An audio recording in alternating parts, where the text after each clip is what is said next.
Ladies and gentlemen, welcome to the Ariel Helwani Show! Back in your life on this Monday, November 24th, 2025. Hello again, everyone.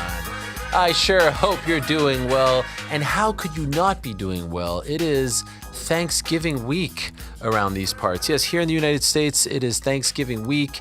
I love Thanksgiving as an adopted American, as of 2023, I think it was. 22, 23, 22. I've always loved Thanksgiving. Who's to check? Yeah, who is to check, Bob? You know why I love Thanksgiving? I love Thanksgiving because there's no presents attached to it. There's no religion attached to it. And I know that there are some people who feel some sort of way about it. But for me, it is a time to come together. It's a nice time of the year. Yeah, it's a little chilly, but, it's still pretty tolerable. You come together, you eat, you watch sports. Kids are off from school, the foliage, the turkey, the pumpkin pie, the pecan pie. What other kind of pies do we have here? Anyway, shout out to the great GC. Once again, the pound for pound best, dare I say, numero uno set designer in the business. Which business am I talking about? I'm talking about the set designing business. Yeah. Comes in, crack of dawn. Pound for pound. Crack of dawn comes in and is it all new stuff or are we reusing? I don't feel like I've seen some of these things before. You may have seen some of it, but it's all new. It's all fresh for this year. Yeah. Always reminds me of the first time we did this. Was it the first time or maybe it was the second? Because it was 2022. The World Cup was happening. Canada was playing Belgium on the Wednesday. We did the whole set design. We had Kayla, Marlon Moraes, Josh Silvera in studio. PFL was in town for the Black Friday show. For some reason, this vibe always reminds me of that. I mean, we're giving thanks. We're thankful to be here. We're happy to be here. We're loving life. So this is great. Hope you're doing well wherever you may be. And if you're somewhere outside of the United States and this isn't Thanksgiving week, well, perhaps you use this as an opportunity to give thanks, to be grateful, to be appreciative for all the great things, all the blessings in your life. We will be here with you. Have no fear. Monday, Tuesday, Wednesday. What are we doing on Boys in the Back on Thursday, guys? Who's to check? We'll be here, man. Just make sure to tune in. No Boys in the Back and no crack this week because of the holiday. We did give you a post show on Saturday, rare fight night post show. So we're making up for it. And in case you're counting at home, that's already 2 Who's to Checks within the first 2 minutes and 54 seconds. Who's to check? So, clearly Frank's favorite. Frank. You know Frank's what? favorite. Frank's favorite drop thus far. But great shows lined up Monday, Tuesday, Wednesday. We've got a lot to talk about on this particular Monday. Post-stacked Qatar fight night Monday here on the program. And a lot has happened in my life since I last said goodbye. On Thursday, I flew to Miami. I actually thought about staying there. You land in Miami, the smell, the vibes, the air, the humidity, the palm trees, the beautiful people, the food. I mean, it's just why anyone would choose to live anywhere outside of Miami, I have no idea. I was loving life. I met up with my good friend Andy Mayer. We went to his sushi restaurant, Mr. Omakase, had a phenomenal meal. Sure, the Bills got mollywopped during that period, but we don't need to talk about that. It was a great time. And then we went to the press conference on Friday, Kaseya Center, and I had a phenomenal time. AJ brought it. Jake was great. The aura radiating out of AJ was amazing. We had some great moments. We'll do a sort of breakdown, a dissecting of the press conference later in the program. But I think the buzz is there. I think the hype is there, way more so than the Tank fight. I wasn't at that presser, so perhaps that's the difference. Who is to check? But then I flew home. It was 25 hours or so in Miami. Actually had a really fun interaction. In the midst of a nightmare trip home, leak in the engine, had to deplane, delayed 4.5 hours. I'll tell you about the fun interaction later. And then was back home for the UFC Qatar show, and what a show it was, and what a weekend of combat sports. A ton of activity, a ton of big-time results. Had the ring show in Riyadh. in the middle of the night over there. Some interesting results as well. Even some fighting on a Sunday night. APFC, Anthony Pettis fighting championship. Gable Steveson doing his thing. I mean, a lot to get into here. I got to say, I'm still blown away by what Gable Steveson did last night. Gable Steveson is just 2-0 as an MMA heavyweight. We know about the dirty boxing as well. But they're doing this thing where he's fighting like every month. Can we do this for another year? Could we have him fight every 3 weeks or so on random promotions around the world or around the United States or North America on Fight Pass? Because he is just, I mean, he is blowing through these guys, and it's like old school 1987 WWF squash matches, and I love it. It's inevitable that he is going to the UFC. I think we all know this. And I think once he gets there, I think he's going to be an absolute force. We've been talking about him for a long time. But it is actually kind of fun seeing him do what he has been doing to the opposition as of late. In case you missed it, just very quickly off the top, here's one particular angle of what he did in his fight last night. I mean, the guy, look at this. He gets the double leg as his opponent is out, completely out. I mean, I think he could have actually jumped over that cage. He lands the double leg as his opponent is out on his feet. He is that quick. The striking is coming along. And yes, I know he is fighting, not exactly top tier talent. I know, bit of a wedgie there potentially.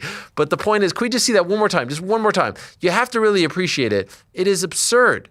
It is absurd what this guy did. Boom, he's out. He's out. Oh my God. I was saying last week, I think he could beat the likes of Ariel like tomorrow. Stop it. And Rick was arguing. Stop it. It's crazy. Stop it. Look at this. Look at this guy. When I said this, it was met with guffaws. It was met with hemming and No, I hawing. actually think that was GC, not me. I was just. Who did he just beat? I don't know. That guy. Yeah, you know what? You don't know. Let me read these. Yeah, let me read these names one more time for you. Who's to check? This is the top 10 of heavyweight. We'll start with Tom Aspinall. By the way, Tom it's Kevin Hine. Kevin Hine. Shout out Kevin Hine. Tom Aspinall champion. I do not think he would be a favorite over Tom Aspinall. Yeah. I'm going to read these names, and after Okay. seeing what he can do, his Tell me. speed, his wrestling. Tell me. Cyril Gunn. After that one, I don't know, man. I don't know. Okay, that one. After the Kevin Hine win? Okay, it's not about that. I'm on the fence. He is the blue chip. I know, like, Bo Nickel got the rocket strapped to him and was an incredible prospect and has now proven to be a developing mixed martial artist. This is a territory that we have not seen in a long time. Like, he is the Who's next? Who's next? all Who's blue next? Chips. Volkov. Yeah, no, it's over after that. Yeah. It's over after that. Sergey Pavlovich. Yeah. Curtis Blades. He's ready. He's Dalton ready. Almeida. There's not a guy here outside of Tom Aspinall that I'm taking over Gable Steveson. He's ready, but I want to see like 5 more of these. Yeah, me too. You want the Val Woodburns. I want him to go on like a mini tour around the region. To your point, we haven't seen this in a while, like a blue chip prospect who is just being built up, and we all know he's going to end up in the UFC for whatever reason. Again, I said this before he even debuted. PFL should be trying to sign him yesterday. Any promotion under the sun, it's really down to 2. He's got to be in a United States promotion, obviously. But if I'm PFL, this is exactly, look, when he fights, everyone talks about him. You see Ben Askren saying this guy could be champion next year. Matt Brown said the same on Twitter, and everyone is in agreement. He is a stud. And by the way, remember when he left Minnesota after he won the gold medal? We said he should have gone straight to MMA. He did the WWE thing because he got the big money for the NIL and NXT. Then he went to the Bills, and that was a nice little story. This could have been the case 2-3 years ago with him. He won that gold medal in 21. He won that gold medal in Tokyo in 21. And so this guy is just, I mean, I just can't get over the opponent is out and you're moving so quickly he's on the legs of a double before his opponent was falling to the mat. I actually like that he took this route, and I'll tell you why. I would have hated if he was in MMA and he was thinking about, could I have gone to WWE? Could I have gone to the NFL? And all those things. Those options are, I don't want to say closed off because who knows, maybe he ends up back in WWE at some point in the future or whatever. But those options have been explored. And now he can solely focus. He can singularly focus on being an MMA fighter. And if he does, it's a problem for every heavyweight out there. He's perfect for MMA, though. He didn't have the personality for wrestling and to deal with all the nonsense. He is so perfect for MMA, and now linking up with Brandon Gibson, with Greg Jackson, with John freaking Jones, of all people, the rocket ship has been strapped. And It's fun to see him do this. Now, okay, that's obviously not the top story of the weekend, but it just happened on a Sunday night, which is kind of cool. I think it's actually smart. I don't know why they did it on a Sunday night, but gives them some attention. That promotion, APFC. Fight Pass does some Sunday night cards, but the big story of the weekend, of course, UFC Qatar, the UFC's debut in Qatar. Afternoon card. It ended by like 3:45 Eastern time. It was phenomenal. Qatar seemed very excited to be there. And what was interesting about the buildup was it seemed like every big name in the sport was there, from Islam to Paddy to Ilya, all because of, Ilya's there because his brother is fighting. Paddy is there because his teammates are fighting. Islam is there because I didn't even get to the lineup. My bad. Well, I'll get to the lineup in a second because I'm so excited about today. There's so much going on today. For those just tuning in, Ariel is hitting himself. Islam is there because his teammates there. Anyway, there were so many great performances from top to bottom. I thought it was a really good card on paper. I thought it delivered as well. Some that stood out. Shout out to Ismail Nardiev, great first round knockout on the prelims. Shout out to Alexandre Topuria, unanimous decision win. Shout out to Abdul Rahman Yakhiev for his sub in the first round, 33 seconds in. Shout out to Asu Almabayev for his third round guillotine choke over Alex Perez. Nicholas Dalby, always game. Always a tough out. Luke Riley winning, getting the bonus as well. Great scene there. That's one of Paddy's teammates on the card. Gets the knockout in the second round. And then you have the return of Kyoji Horiguchi, returning for the first time in 9 years. Was on a 3-fight winning streak when he left the UFC. Had only lost once in the UFC, and that was to Demetrius Johnson. Going in there against Tajir Ulanbekov, teammate of one Islam Makhachev, Team Khabib. Looked phenomenal, gets the rear naked, and then cuts one of the all-time best promos of the year. I mean, on the short list for, I think, promo of the year. Would you say so, Frank? Who's to check? I think you have a better one for that. But fight is a fight, business. There it is, Frankie. There it is. Everything okay, Frank? Yeah, man. That was a great promo. Horiguchi's great. Called out Alex Pantoja, their teammates. Said he wants to fight him. That was what he was referring to there. What an addition to the UFC's flyweight division. Waldo Cortez Acosta lands on a Friday morning. Lands an hour and a half before the official weigh-ins and beats Shamil Gaziev. Knocks him out in the first round. Waldo Cortez Acosta in his 5th fight of the year of 2025, 4-1 now, then says he wants to return on the final card of the year, December 13th. Doesn't want to fight on the pay-per-view, wants to fight on the final UFC on ESPN card at the Apex. This is a guy who knows promotion, who gets it. The pride of the Dominican. By the way, do you guys know that he's a former Cincinnati Reds pitcher? I did not know Like that. in the majors? I believe so. I Is this legit or are you fucking with us? I need a Cortez Acosta Reds jersey. ASAP. Waldo Cortez. Yeah, GC is the new leader of the bandwagon. I had to bend the knee. He's knocking people out now. He's taking fights on 3 days' notice. 5 fights in 2025. Yeah, I mean, you got to respect Salsa Boy at this point. Okay, so Waldo Acosta has a baseball reference page. I think he got drafted by them, but never actually played for them. Are we sure it's the same Waldo? Oh, it's 100%. Even in his bio, he has it listed. Oh, shout out. Semi for Cincinnati Reds, didn't actually make it to the big leagues, He's in but the farm Did leagues, he all right. play minors? Maybe like a Hartford Yard Goats. yeah, maybe. Or It's funny because there's so many Nashville Flying Dominican Squirrels. baseball players, and he's from the Dominican, so like when you hear, there's not a lot of Dominican fighters, right? Yeah. Certainly not MMA fighters. So I remember saying like, this guy sounds like someone who you would hear being interviewed after a baseball game, and then I was talking to his manager, and he's like, he was drafted by the Reds. I was like, oh shit. Shout out. Anyway, what a performance, what a story. Second week in a row that someone steps in on just hours' notice and wins. Obviously, his story a little different than Ethan Ewing's, but insane nonetheless. Miktabek Oral bye with the big win over Jack Hermanson. Volkan Ozdemir got the big win over Alonzo Menifield. I mean, it was knockout after knockout after knockout. And then we got to the main and co-main. Ian Machado Garry wins 30-27, 30-27, 29-28 over Bilal Muhammad.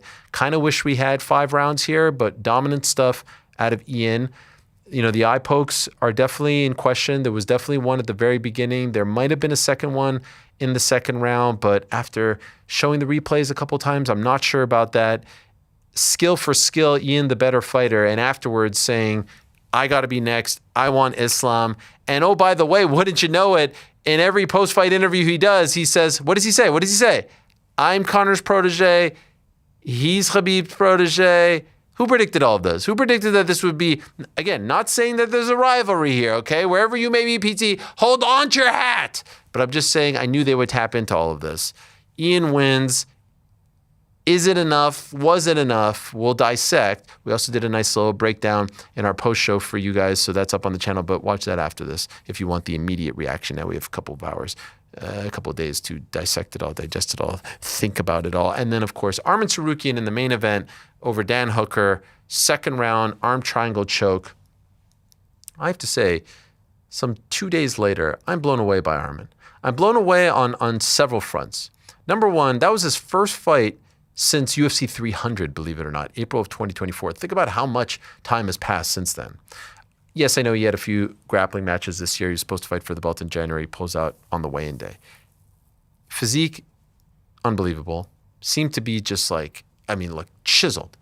Went out there, got actually caught in a couple of compromising positions, first round and second round, and he escapes these guillotine chokes. Shout out to Dan. Game as ever. He escapes these guillotine chokes with technique that I don't know if we've ever seen twice. The second one was even more impressive. He does like a 360 thing. Like most people will try to pop their head out, and there you see, you know, Dan in the aftermath. There was the headbutt before the fight at the weigh-ins as well, but most people will try to pop their head out. This guy is so strong that he did this thing where he like 360'd while caught in the guillotine and then got out. And the second time he did it in the second round led to him getting into full mount and then eventually the arm triangle choke. We can't show you that, but I think Sean O'Malley's reaction to that says it all. And so in case you missed it via the Sean O'Malley YouTube page, here's how Suga, a top-level former UFC champion, reacted to Arman getting out of the second guillotine. Big dick swinging here. Arman with a head outside single leg goes into a head inside leg. Dan Hooker pulls guard. He's got that same guillotine. Oh my God. What the fuck? Arman just did a 360, 180 backwards to get out. What the fuck happened? His neck, he just twisted. It's all that shit he does in the fucking workouts and shit. He just twisted the other way. You don't usually turn that way, and he did. Ow. Dude, he just went, I'm an owl. He just decided to be an owl for a little bit. Now Dan Hooker's on his back again. 3.5 minutes left to go. Yeah, we need some more Sean O'Malley play-by-play is what I'm thinking after watching I'm an that. owl. It's amazing. I saw Jack Slack show a picture online. Like if Hooker would have caught him mid-turn and just like cranked back, like he could have snapped his neck. Now, obviously, he's got a very strong neck, but you don't usually see that sort of thing. And then, of course, in the aftermath, you see Arman celebrating, and there's the stuff with Hamza, and he's calling out Ilya. To me, the best part about the aftermath and the celebration was all the food eating content that we got. I mean, we got a tremendous amount of content. First thing you see is him carving up a camel. This guy's carving up a camel in the aftermath, looking like he just went to the gym, hair all coiffed to the side. He's got pomade in there. I don't know what he's got. But who eats camel? Have you guys ever eaten camel before? Never had, but I'd try it. Yeah, I'm down. Yo, I would I'm never down for try. some camel. Look at this guy, just eating it. What is it that you don't like about the camel? I find camels to be just a little bit dirty. I don't know. Dirty? You think the chickens and the Yeah, cooks are cows clean? and chickens are... I didn't know you could eat camel. Oh yeah, bro. You can eat anything. You just don't know what's gonna happen afterward. I didn't know try it. camel was like on the menu. Like I didn't know camel was something that was Oh, being yeah. offered up. You knew about this? Well, I mean, like Shavkat, they ask him what his favorite animal is, and he's like horses. And they're like, "What's your favorite food?" And he's like, "Also horses." Yeah, they eat different meat over there. Sure. No, I knew about the horse meat. Shout out to Overeem, but like I didn't know about the camel. I gotta be honest. Yeah, man. Same thing. Just got a couple of humps on the back. I think me and GC are gonna eat some camel for. You think the hump is like juicy? You think that's the meat? I wonder if they eat the hump. I thought there was a lot of water in it. I thought that was the whole point of them. Well, anyway, then the guy is like showing up on the PJ. He's got the fancy cars. I mean, really playing up the lavish lifestyle. Look at this. I don't know what's going on here, but look at this. This is some kind of scene. Conspicuous by his absence is MMA manager Danny Rubenstein. I don't see him hanging out in any of these scenes. Just joking, Danny. Then he's on the plane eating another delicacy. Da da da da da. Just a little McDo on the plane. Why do we love the food content so much with Arman? Can I just say... Who the fuck is we? I think I'm the only one on the team that actually is loving this right now. Yeah, that's right. No, I actually do love this. The McDonald's on the PJ is a big move. Is a huge flex. RFK-esque, they say. They say that he was inspired by RFK. Okay, so guys, I have to say, mea culpa. Oh, I'm walking one back. So for all the haters out there, I'm walking one back. tell us. We did the post show on Saturday, and I said, all right, first event, Paramount Plus, it's less than 2 months away now. Well, that's actually 2 months from today, believe it or not. January 24th, 2026, Las Vegas, T-Mobile. That's the rumor. They haven't announced anything yet, so they could throw us a curveball, right? Just like this thing, they could throw it just like this, flick of the wrist. I said, you've got Ilya. He hasn't fought since June. You've got Paddy. He hasn't fought since April. There's the history there. There's the beef. Like, that is the perfect fight to start this thing. Put that on Paramount Plus. Watch the subs just skyrocket, right?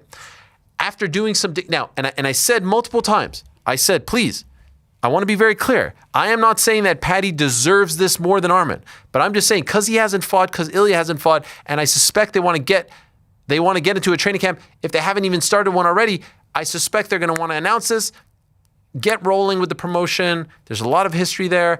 And you have Arman sit in the front row and you say he is next. Like, let's get some decorum here. Let's start figuring out who's next. What's the pecking order? People misunderstood what I was trying to say. They're like, what? You're saying Paddy above Arman? No, I'm not saying. But if you watch fighting for more than 6 months, you understand that a lot of this is based on timing, not always on merit. Number one contender is without a doubt, without question, Arman Tsarukyan. But timing. Come to find out, it sounds, at least as of now, and I'm not reporting this as definitively, but it sounds, at least as of now, that fight isn't scheduled, believe it or not, for the January PLE, if you will. Still not sure what to call it. Are we calling it pay-per-view still? What are we calling these? Numbered event. I don't feel like it rolls off the tongue. And that's what it's called. It sounds like that's not the plan. What I'm hearing, the plan is front runner, Kayla versus Amanda. Now, could they do both? Sure, of course. Why not? But I'm not hearing that that's a part of the mix. And so if that's not a part of the mix, if it's not Paddy versus Ilya, scrap those plans. We got to move on. It's got to be Arman versus Ilya. Like, because the next one is Sydney. And now we're talking about, and obviously it's not happening there. Now we're talking about March. Like, there's no way. Arman versus Ilya is the number one fight in the lightweight division. And dare I say, it's close. It's close to as big as Paddy versus Ilya, given how popular Arman is getting in that part of the world and just how good he looked in this fight. And so I say, if we're not doing it on January 24th, and it sounds at least as of now that we're not, scrap those plans. Ilya, Arman, Paddy, Gaethje. What do you say? I'm with you on some of it, but why? Why is there an expiration date on Ilya Paddy? Because Arman just fought, no? Yes, it was the plan. It was the right move. When Arman just fought. It was the plan, the right move, when Arman was out. When we didn't know how this fight was going to go. Okay. When there were a lot of questions about his health, could he make the weight? Is his back okay? All this stuff. Now that he looked like that, we got to move on. We have to do it. I'm sorry. But couldn't Arman get the winner? Yeah, but then we're talking about Arman not fighting for like 10 months. If this fight isn't happening in January, and then let's say March at the earliest, right? Because it's not going to happen in Sydney. We suspect Volkov will be on that card. Then the winner of that fight is not fighting until like, I don't know, October? Or we're talking about another year out for Arman? I understand that from the Arman Tsarukyan perspective, but if we're touching all the chess pieces, right? If we're accounting for every piece on the board, I think you only get one shot with Paddy and Ilya. And you have to take it. Paddy beats Gaethje. That is not a risk. You're not putting him in there against Arman. Paddy beats Gaethje for sure. You For sure? I think look, obviously not for sure. What's Paddy Pimblett's best win? Truly, Mike Chandler. Yeah. I don't think there's a big drop off there. I don't. I really don't. Respectfully, like Michael Chandler, Tony Ferguson, Bobby Green, those guys are not in their primes. Like, who do you think wins, GC? Paddy or Gaethje? Yeah, Paddy, but I'm not sold on it. I do agree with Rick that you kind of do only have the one shot at Paddy versus Ilya. It's just like in the fight game, these plans that you lay out can so easily get screwed what the up. hell? Then what do we do with Arman? he gets the winner. What the hell? Then the guy's not fighting for a year. And at that point, that would mean one fight since It's UFC awful. 300. Oh, it's awful. From UFC 300 to like UFC like 335, he would have. Yeah, what is he, Kamaru Usman? If we're coming at this from the perspective of what's best for Arman Tsarukyan, I agree with that completely. If we're coming from the perspective of what's best for the UFC, is there a big difference between Paddy? Yeah. Yes. It would attract a much wider audience. It would attract more casuals, but man, from a meritocracy standpoint, it's Arman. I literally just said I don't really rate the wins that Paddy Pimblett has on his resume. Like I don't make any secret How do you about it. rate this one? Is beating Hooker bigger than beating Chandler? Honestly, they're probably at the same point in their career in the way that they both dominated each of them. I kind of rate them the same. But beating Charles Oliveira, to me, matters more than any of those by a mile. He had the title shot. And he was in there with the injury. No, I know. If you ask me who I think is the best lightweight on the planet right now, it's Arman Tsarukyan. I think Arman Tsarukyan is the best lightweight on the planet right now. Oh, better than Ilya. And I thought that he was number 2 behind Islam. As soon as Islam left that division, I think he's the best lightweight on the planet.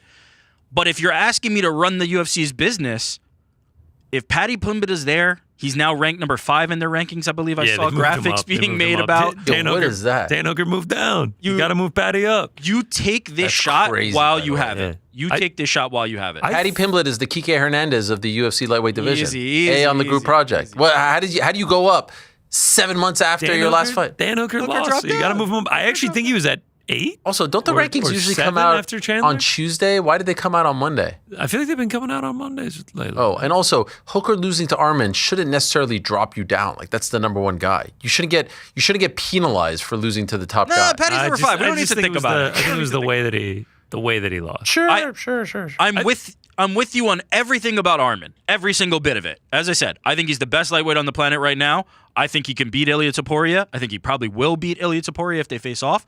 I believe in Arman Tsarukyan to a high degree.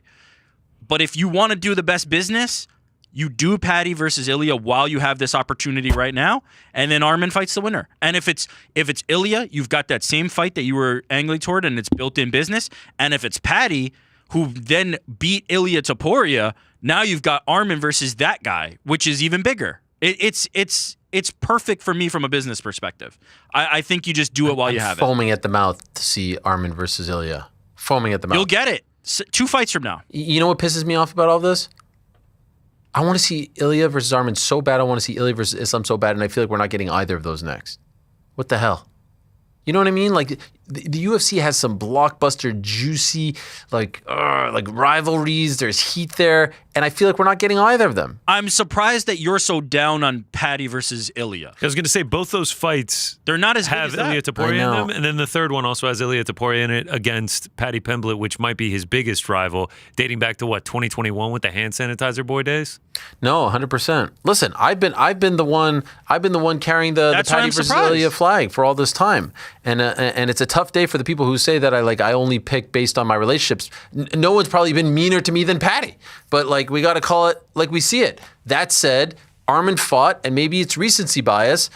I feel like you got to strike because if they are going to book it for January 24th, then I'm all the way down. Let's go. Let's do it. Announce it today. What are we waiting for? If it ain't happening, then we need to book Arman versus Ilya, in my opinion. From a business standpoint, it's Patty. From a meritocracy standpoint, it's I don't know Arman. if it's that much bigger, by the way. What are they It's going to do? I bigger. don't know. It's bigger. Dude, it's bigger. Patty's following is But huge. that much bigger? Let's do the Instagram check. We're doing IG. I mean, just from a casual standpoint, you are going to have more people tuning in for Patty the Batty than you will Arman Tsarukyan.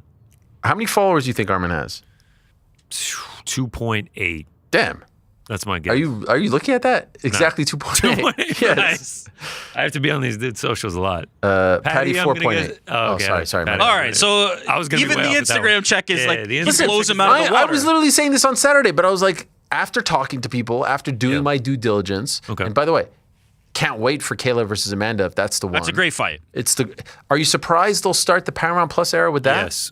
No, because what other option do they have? Who can they put in there? Alex? Ilya Patty. Ilya Patty. No, but it seems. Look, Oh, I don't understand. if Ilya was going to fight, it would have been announced already. No, like Ilya is like how far are we? When is that fight happening in January? What is the January 24th. We're 2 months away to the 2 months to the away? Like that's Ilya Topuria is not a We've guy. done. you We announce. did Charles and Ilya. I know, but that was A then month and a half. That was we knew that fight was going to happen. It was just they were waiting on the Islam stuff to resolve. Still didn't announce it or sell tickets for it. I love both fights. Man, what a performance from Arman, right? I mean, the guy- Unbelievable. he looks like a star out there. Does he not? He is the best lightweight on the planet. I will say it again. I believe Does that. he beat very- Islam at 155? No, nobody beats Islam. God, what a fight that was. We should have had that should one have had too. The Yeah. real winner in all of this, to me, is Ilya Topuria. He's got got blockbuster options. fights He's got money fight. everywhere he looks. But we got to see this guy fight. Yeah. Patty versus Ilya. Arman gets winner.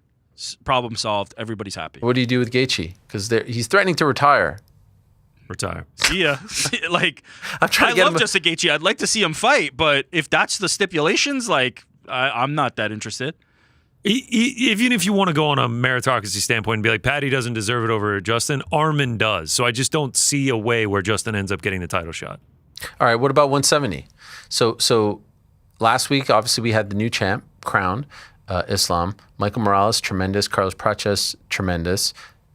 Ian, we said, got to do something incredible, got to get the finish. Doesn't get the finish, but does win rather dominantly against Bilal. Was it enough? He's banging the drum. He's getting on the microphone. He's cutting promos in English, in Portuguese. He's doing everything that he can. He's even getting into it with Khamzat.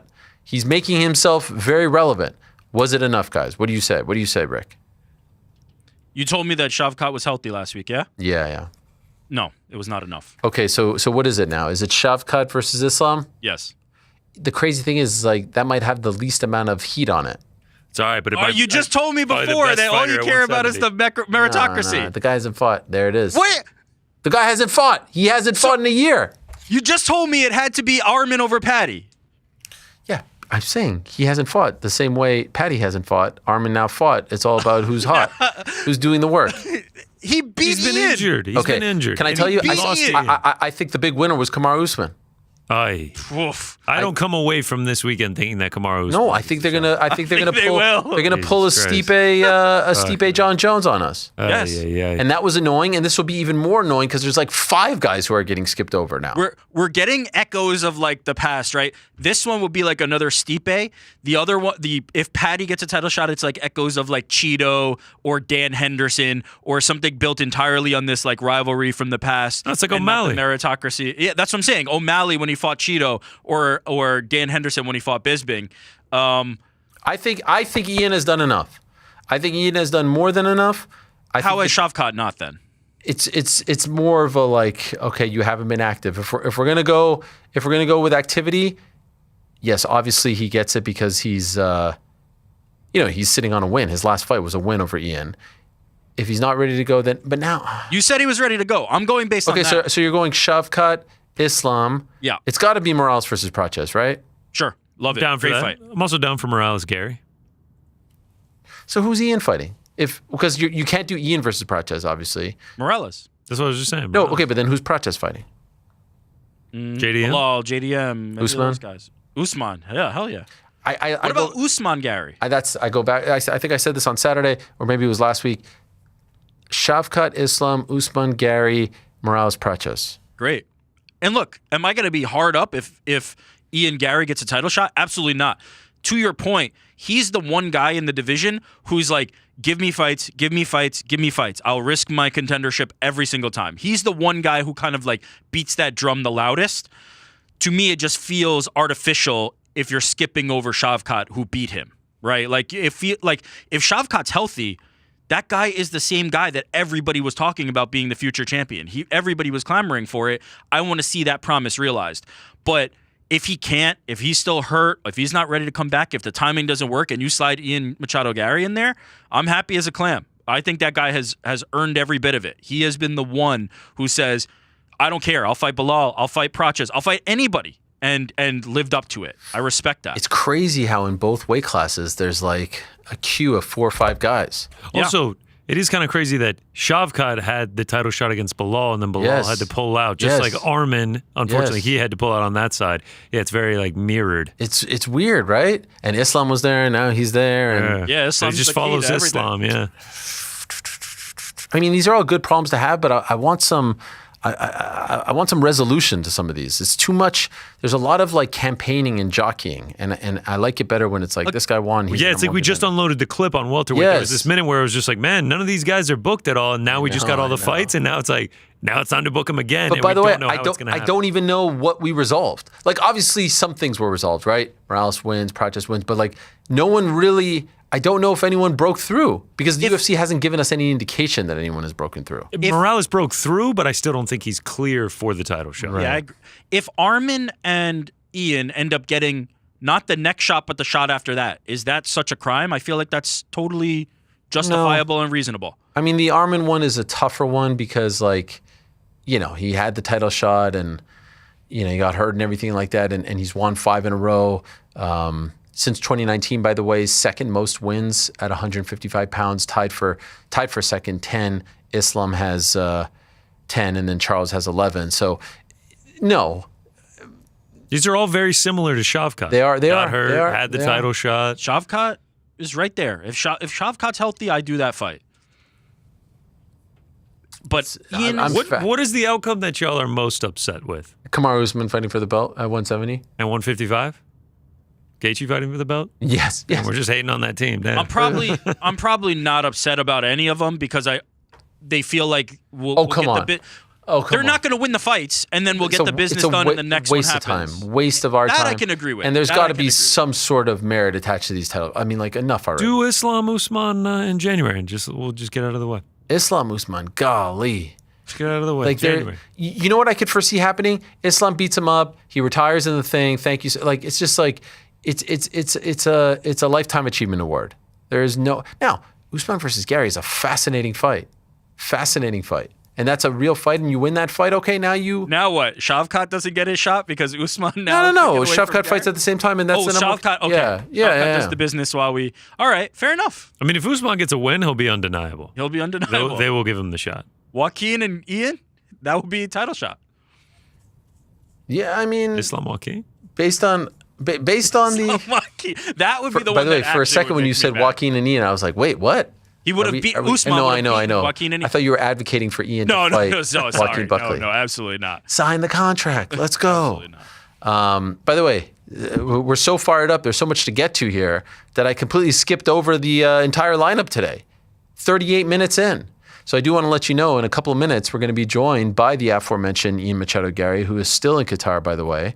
Talk to him about where he goes from here. Talk to him about the big win and just, you know, how good he looked in that fight. It was a dominant win. Didn't get the stoppage, though. So I'm curious to hear what he has to say about that. After that, we'll be joined by Arman Tsarukyan. So the top 2 winners on Monday.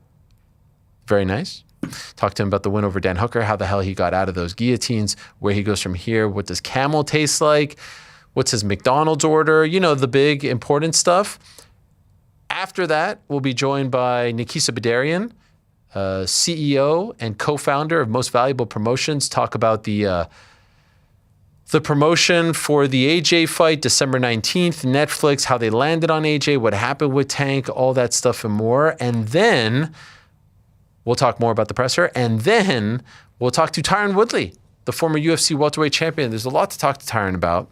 But most importantly, it was announced on Friday that he's returning to action in a 6-round, 195-pound catchweight bout on the undercard of Jake Paul versus Anthony Joshua against Anderson the Spider Silva. Who would have thought? And this is Woodley's first fight since he was knocked out by Jake Paul in Tampa some 4 years ago now? Is it 4 years ago? That's crazy. If so, yeah, I think it was 4 years ago. Unbelievable. There you have it. Now, he's in London filming a film.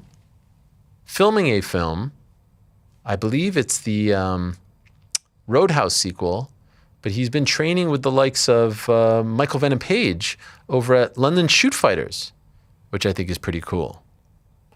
So there you have it. There's the lineup on a Monday afternoon.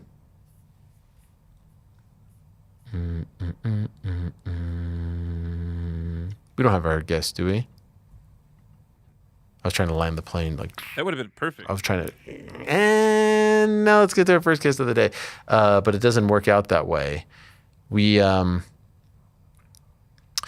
talking about Gable and his incredible knockout. We were talking about all the big performances from Saturday's UFC. Also on Saturday was an unbelievable Octagon finish. They had a lot of great finishes on that card. Octagon is rolling right now. We got to figure out how to go to one of these events. But did we see a potential submission of the year contender? This is Enrique Madureira. Look at this. Shades of Toby Amada versus Jorge Masvidal. Look at this. Inverted triangle.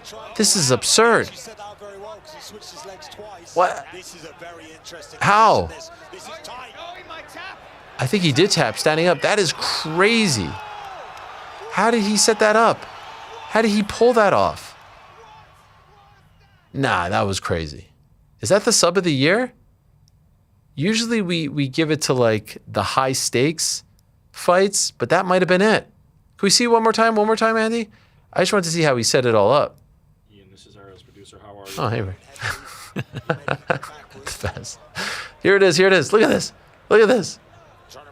Like, okay, he's hanging on. He's like, He's thinking right now. He's like, all right, time to go inverted triangle. do you think so? I don't know. It's crazy to do that upside down. I think he taps like right. This thing's locked in at this point. Yo, right there. I think he's tapping right there. Wow. And shout out to Octagon. This was early on the card, too. There was like 10 finishes on this card. Man, I think they had like 20,000 people too. Incredible stuff. So, like I said, a lot to get to, a lot of great results. Great time to be a fight fan. Things going on all over the world. All kinds of highlight reel results, finishes, all kinds of great fights with big stakes attached to it. Let us start the day with the man we were just talking about. Huge win for him over the former UFC welterweight champion, and now he says he wants next. No more waiting around, no more dilly-dallying. It's his time. The future is the present. He is Ian Machado Garry, and he's kind enough to join us from all the way in Qatar, I do believe. There he is. Hello, Ian. How are you, my friend? Congratulations. Thank you, sir. I appreciate it. It's always good to be back here. It's a routine at this point now. That's right. Every win, we're always back. On a Monday, and I appreciate it very much. Thank you very much to you and the family for making this happen. And so 2 days removed now, 48 hours removed from the fight, 3 rounds over the former champ, hard fought, dominant win. I had it 30-27, 2 judges agreed. How do you feel about what you did out there? Absolutely delighted. Like, it was domination from start to finish.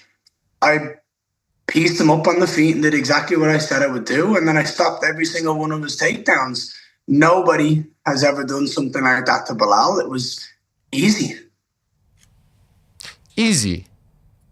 It was, dude. I beat him on the feet. It was clean. There was never really any danger on the feet. And then there was never a point in the fight where I believed he was going to get me down. Every time he shot, I was a step ahead of him. The separation was simple. It was clinical. It was efficient. And I was able to pick him apart on the feet. We spoke before the fight, and you were emphatic about wanting to stop him and thinking you would stop him. And almost going as far as to say, like, I have to stop him in order to separate myself. Do you feel disappointed that you didn't do that? No, I know how tough Bilal is. Bilal has fought myself, JDM, Leon Edwards. These guys are former champions, and this man hasn't been finished in 9 years. You told me that. Do you know what I mean? You said this to me the last time we spoke. I wanted to go out there. I have the highest expectations of myself whenever I enter that octagon. I know how talented I am and how good I am. I tried. He kept coming. You see that third round? Did you see that combo in the third round that I hit him with? Yeah. I caught him with that 1-2, that boom. I hit him with a spinning back fist, wobbled him. And then a teep to the face. And the guy was still there, and all three of those landed crisp and clean. That just shows how tough Bilal Muhammad is, and there's a reason why he was a champion. I thought to myself afterwards, I wish this was a 5-round fight because it was a lot of fun. It was really enjoyable, and both of you have fought in 5-round fights, and we've seen great action in those championship rounds, so to speak. What do you think happens if this goes into the 4th or 5th? I break him. I think the fact that he wasn't having any success in the wrestling early on would have only played into him getting more desperate and opening up bigger, which means that the shots land cleaner. And I would have finally found that finish, I believe. But it wasn't 5 rounds, and if it was, I would have continued to dominate. Very, very early in the fight, it seems like an old cut, an old wound reopened, and then there was a stoppage. It was the first jab, Ariel. Wow. I remember watching it. I was stood there, I was moving. Boom. Cracked him straight down the middle with just a piston of a jab. His head snapped back. He comes back, and I just see this cut open. I was like, Bilal, this is not going to be good for you. That jab's going to keep going. But seconds later, the action stops due to an apparent eye poke, and you insinuated afterwards that he was looking for a way out. You feel that way? The first one was the first time in my entire professional career I've ever eye poked him. It was a complete accident. Then later on, I believe he was looking for a way out because my hands were not open. My fingers were actually curled. And he was still claiming it was an eye poke. And I vividly remember like feeling like I was clenching my fingers in because there was no way I was having anyone sit there and take an opportunity away from me because of an eye poke, right? I've seen it with Cyril Gann and Tom Aspinall recently. So I was clenching my fingers in so tight that whole fight to not make sure that there was no point deduction, that there was no excuses, nothing. So the second he called it again, I was like, not a chance. There was no way a finger went in your eye. My knuckles were closed. And I was correct. Hence why Rich Mitchell went, move on, let's go. There was no eye poke. Okay. You did stuff every single one of his takedowns. 0 for 7. How proud of this are you?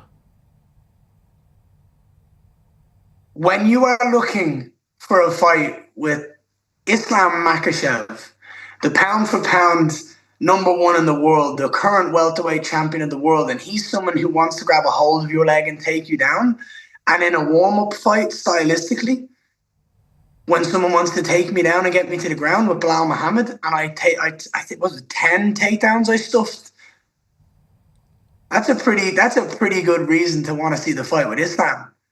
Do you know what I mean? Someone said on the broadcast I had stuffed 14 of 17 takedowns of Bilal Muhammad and Shavkat Rakhmonov. That's some elite numbers, Ariel. So you know what the naysayers say to this? The naysayer will say, well, JDM had great success stuffing Bilal's takedowns, so 1 + 1 doesn't... Did he? In their fight? Did he?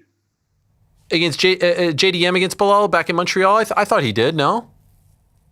Did you see him get put in his back?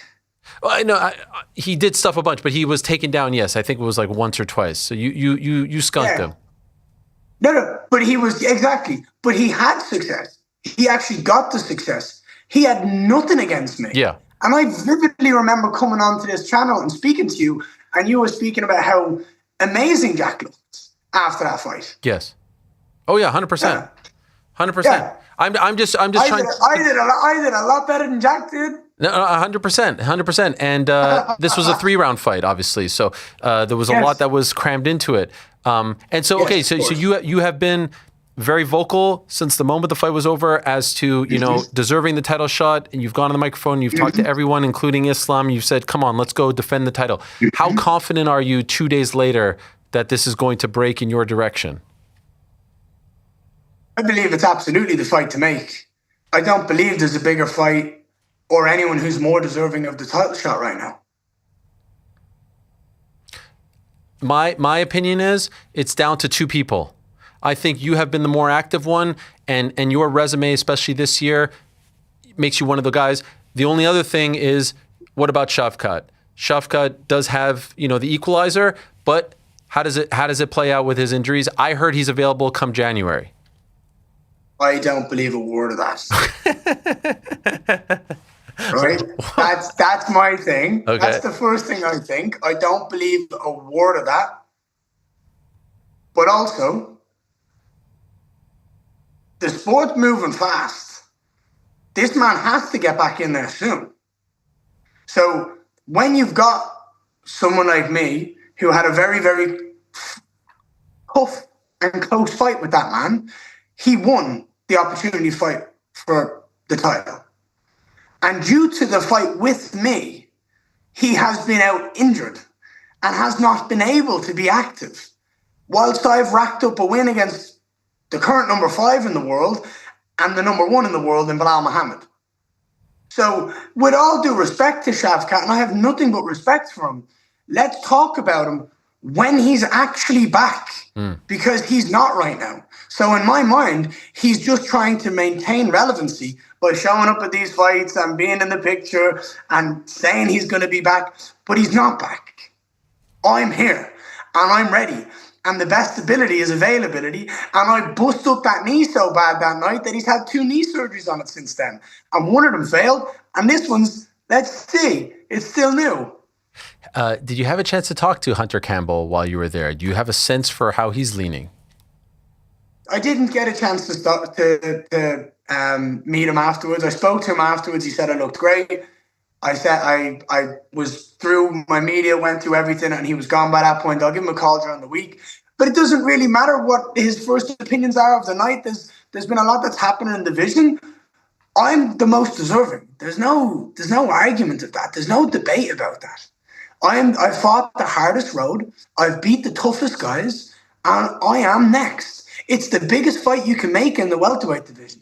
You've got the current champion, the pound-for-pound number 1 in the world, in Islam Makhachev. You've got the most polarizing welterweight in the division, a guy who keeps winning in Machado Garry. These 2 guys alone can sell the fight and put on this massive fight. But then you've got this bigger picture behind the scenes, which is the lineage of legacy and greatness. You've got Khabib and Conor, Dagestan and Ireland. It's now come down the next generation. Islam and Machado Garry. Back at it again at the highest level of the sport for a UFC world title. How does it go this time? No, I mean, it's a promotional dream. It's a layup, really, from a promotional standpoint. By the way, shout out to you. I don't feel like enough was made of this. You tied Conor McGregor's wins in the UFC with that win on Saturday. How about that? Is that surreal to do that this soon? It's not surreal because I know how good I am, and I know what I've been telling you since before I was in the UFC what I'm going to do, Ariel. And I've been true to my word on that. But to do it this fast and tie the amount of wins he's had in his entire UFC career and basically inevitably guaranteeing I'm going to get that record, it is pretty wild. Yes. The most wins by any UFC fighter in Irish history it's going to be owned by me. And that's pretty cool. Yeah, I mean, you're on the cusp.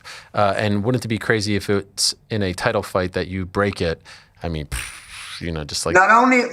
Here's what's at stake in this next fight for me, right? Ian Machado Garry versus Islam Makhachev. The number 1 pound-for-pound fighter on the planet. The current welterweight champion. Looking to break records, break the history of the sport, Yep. and have the 17th consecutive win in UFC history, right? That 17th consecutive fight. On the other side, you have a guy who's wanting to prove and achieve his dreams of being the best welterweight on the planet by beating the baddest man on the planet, the pound-for-pound #1 in the world.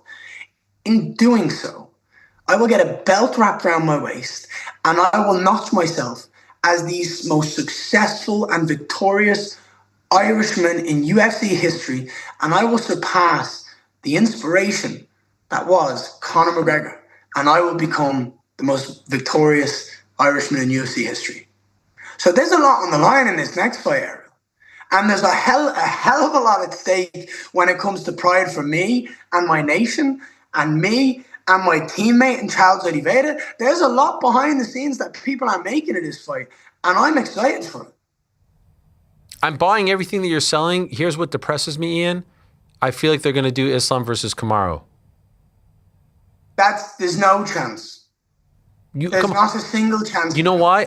By the way, for the record, I don't agree with it. I think it would be a travesty if they do that. But it's not happening. But they're going to all collude behind the scenes. You know how it goes with the management. They're going to give him a lifetime achievement award. I don't want to curse, so I'm not going to. I don't give a flying you-know-what. I will scream and shout and fight anyone in the world. That fight's not happening. Kamaru Usman is irrelevant. He's had one win since 2021. He's the last one down the list who deserves a title shot. The fact that we're even mentioning his name amongst this title contention is bollocks. He's nowhere near the top. He had one win over a guy who's had nearly double digits lost in the UFC and Joaquin Buckley. And you've got guys out here that are absolutely destroying the division, that are far more deserving than he is. So he can, with all due respect, he can sit the fuck back in the back of the line and wait and fight another fight and get more relevant and fight someone up the rankings. But there's no way on God's green earth that he is fighting for a world title next. Not when I'm here. And this is why I said it. Islam Makhachev has a right and a duty as the champion of this division to fight the best guy in the world, the rightful #1 contender in the world. And you're looking at him. It's Ian Machado Garry. What happened with Khamzat in the back? Honestly, dude. Here's the video for those that missed it. Ridiculous. So, right where we are right now is at a door, waiting to go. We're waiting to go left or right. We're waiting for security. I am being stopped due to other fighters leaving the building as a security measure. Protocol. Arman Tsarukyan and his team have just come out of medicals. I believe Arman was tying his shoe on the ground. I came out, I put my hand on Arman's back. I said, "Hey dude, I just want to congratulate you. Amazing win. You looked phenomenal." He stood up, he shook my hand, he gave me a cuddle. He said, "You looked amazing too." Put his hand on my shoulder, said, "You looked amazing too, dude. Congratulations." I looked at his coach, I shook his coach's hand. I congratulated all of his team. I then took a step back, and then I see Khamzat. And I'm like, "Oh, hey champ, didn't see you there. Congratulations, good work tonight." And then I said to him, "When are we seeing you back?" He said, "I don't know, brother. Anyone, smash everybody." The typical Khamzat answer, right? I then put my hand on his shoulder and said, see you later, but nothing else, right? Completely friendly, a gesture of goodwill and congratulations to the team. I then take a step back, turn, sip my water. Right, can we go now? We ready? I turn around and there's a security guard in front of us. And I'm like, why are you there? We just had a cordial conversation with no animosity whatsoever. We're not going to fight. And then I think in that moment, due to a potential language barrier and misunderstanding, I think Khamzat took that the wrong way, as in like, he's not going to fight me. And then everything switched and he just started to curse and he said, "Fuck you, bitch." But like all these things, I just turned to him, "What's wrong?" And he just pushed me. And I was like, dude, that's so childish. I just came over and celebrated Arman and his team, of which you are a part of. Congratulations on the victory. And now you're turning into a little child, pushing me and verbally assaulting me. This is ridiculous. You're meant to be a champion of this sport. Don't dampen your friend's energy and bring this negative energy. Be happy. Be proud of what your friend just did. And don't come at me with that energy. So I think it's a massive misunderstanding and a massive over-exaggeration on Khamzat's being. And just,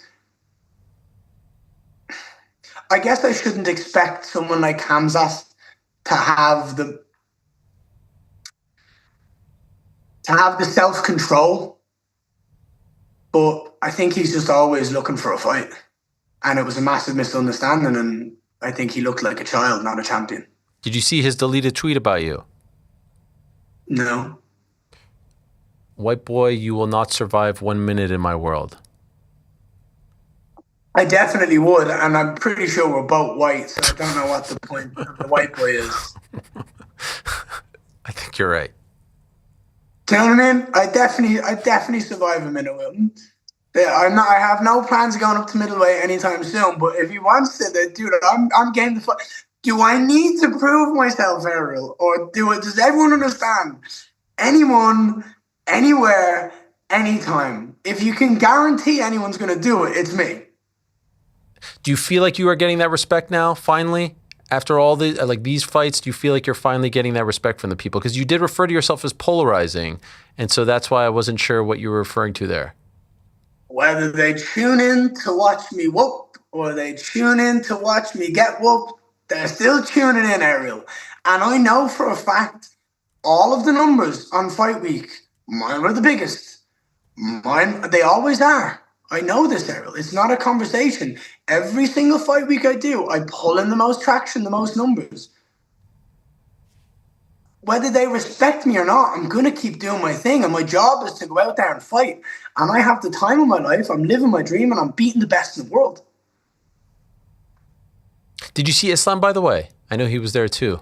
I didn't see him, no. Okay. I would have loved to. Yeah. I thought we could have maybe got a little bit of an interaction, a little bit of a face. I wouldn't expect the face off or anything like that, but we could have had a little bit of transfer of energy, and that would have been fun. But I have nothing but respect for Islam.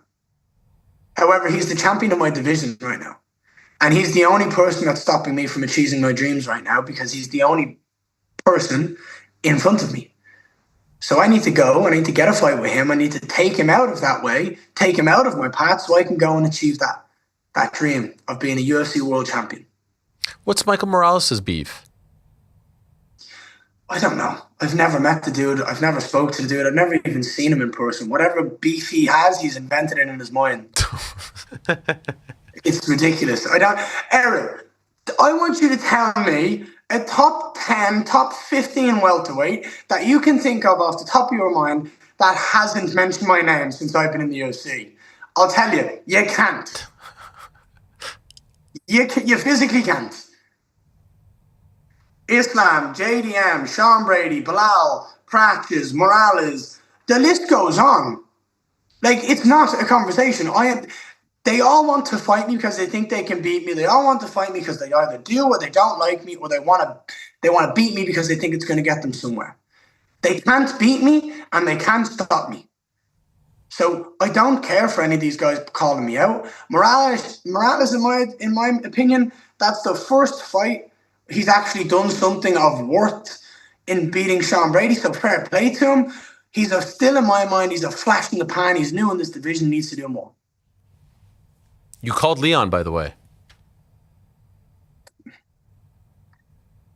I'm shocked that he showed up on fight night. What a beautiful sight to see his head bouncing off the canvas. Oh my dear. Oh my dear. Oh my dear. How does this play out, Ian? What do you think? What is your prediction? When are you fighting for the belt? The ball's in Islam's court right now. Whenever he wants to go, whenever he's ready, wherever he wants. I've said it. If he wants to do it in Dagestan, Russia, I'll be ready and I'll be there. He's mentioned he wants to do it on the White House. I think that's too far away. Why wait? I understand that he has Ramadan and you have to respect that. However, that's a long time away. I would rather we fought sooner, and I'd rather we get this over and done with, and I can get that belt wrapped around my waist, because I don't like inactivity, and Islam isn't the most active fighter in the welterweight division or in the UFC for that matter. Final one. I know you're not online a lot, but any response to Darren Till? He wrote like a whole long thing about you. Did you happen to see that? Anything you want to say in response? I have not seen it. I can't read that fast. Yeah, I'm not even going to try. Don't even. I have no care for what Darren Till said. I have not read it. I won't read it. It's irrelevant to me. But at this point, he's just looking to stay relevant as well. He's kind of turning into a new version of a Dylan Dennis in my mind, just trying to mention people to stay relevant. Well, you are very relevant, my friend. Incredible win, incredible run, incredible performance, incredible year for you. What a bounce back. This time last year, you're about to fight Shavkat. Fuck, Ariel, we never left. Well, I mean, end of the year. We never left. We took a massive opportunity to fight Shavkat when no one else on the planet would. Yes. And I fucking went out there and I nearly beat the guy. Do you know what I mean? No, I know. Bounce back. And then you took the one blemish to my career, and it was on a short notice. Do you know what I mean? But sometimes that could affect someone, and you don't know how they're gonna respond. And you responded in a big way. 2 huge wins, short notice, 2 contender fights, 1 main event, 1 co-main event. Be proud of yourself. Enjoy it, dude. I have just locked myself in as the #1 contender in this world. I have beaten number 5 in Carlos Prates, who's knocking everybody out unconscious except me. I have just beaten the former champion in Bilal Muhammad, someone who was awkward and goes out there and finds a way to beat everyone. Well, he couldn't beat me, and he couldn't have any success in that fight against me, and the takedowns are on the feet. Now I'm cementing myself. I have earned the right to fight for that title. I have fought the hardest road and the toughest people in the division to get here. You cannot take this away from me. I am fighting Islam Makhachev next for that welterweight world title, wherever and whenever he wants, whenever he's ready. But that belt is getting wrapped around my waist in 2026, and there is nothing stopping me. Can't wait. Thank you, Ian. Congrats. All the best, my friend. You. Love as always, my friend. You're the man. You're the man. There he is, the great Ian Machado Garry, perhaps the #1 contender at 170 pounds. Great stuff from him. All right, let's not waste any time. The star of the show, of course, main event, Arman Tsarukyan, first fight since UFC 300. First win since April of 2024, had the grappling matches, but we wanted to see him back, and what a performance. He's kind enough to join us right here and now to talk about this performance. So excited to see him. There he is. Hello, Arman. How are you, my friend? Hello. I'm good. How are you? Good to see you. Where are you right now? I'm in Dubai right now. No, but this is a very nice place. Where is this, a hotel? Yeah, it's a hotel. It's hotel. It looks like not even a scratch on your face. It looks like you haven't even been in a fight. No, yeah, nothing. Just clean face, and so I'm so happy I didn't get any damages, and I'm healthy, and can jump into the next fight as soon as possible. Arman, as you know, we've had a few performances lately in the UFC where there's been dominant wins by a grappler, but not a finish, and the fans have been upset about that. Did you want to show your dominance on the mat, but also get the finish to prove that you are not like everyone else, that you are going to finish fights? I was supposed to finish him. If I beat him by decision, nobody gonna say this guy deserve fight for the title, or people could say like, you couldn't even stop Dan Hooker. How you wanna beat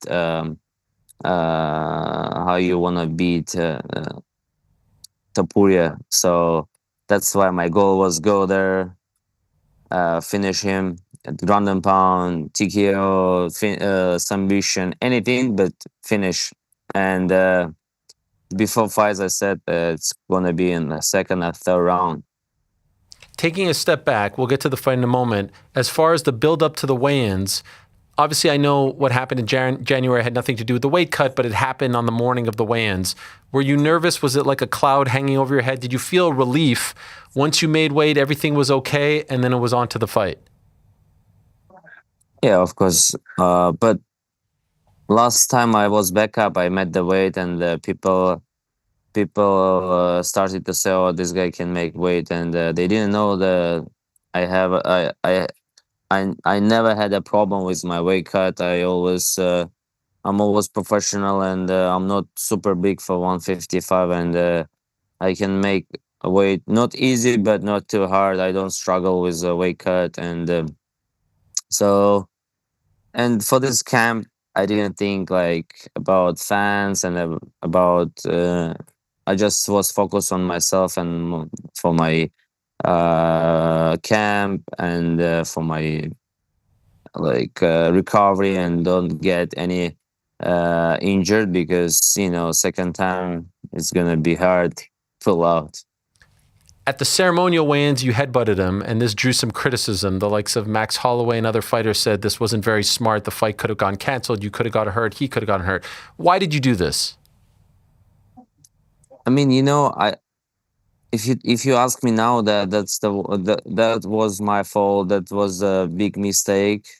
I shouldn't do that. But you can control yourself, Especially me. I don't know. Yeah, on my mind. Okay, I'm going there and be quiet. Coach said, be quiet, no emotion, just go there, stay, don't even try to push him or to show emotion. Yes, I said yes, coach, no problem, and in 5 seconds I just boom. It's automatically, I cannot control myself first 5-10 seconds. That's why it's a little bit dangerous. On my mind, yeah, I'm super quiet, but someone when trying to try to scare me, or to show some crazy things, and I'm going crazy so fast. Did you get a talking to? Did anyone get mad at you in the back afterwards? I was surprised how Dan Hooker is a man. He could just say, guys, I got hurt. Just give me my money. I'm gonna get ready for the next one. That's why he has a balls, and I really appreciate it. He's not like a pussy, and he's a real deal. And he said, I like it what Arman did. I was super happy that he stayed like a man. I like the back and forth between you guys on social media yesterday. It seems like there's a lot of respect. Maybe now there's a friendship. There was bad blood, but now maybe you train together. Maybe you're friends now.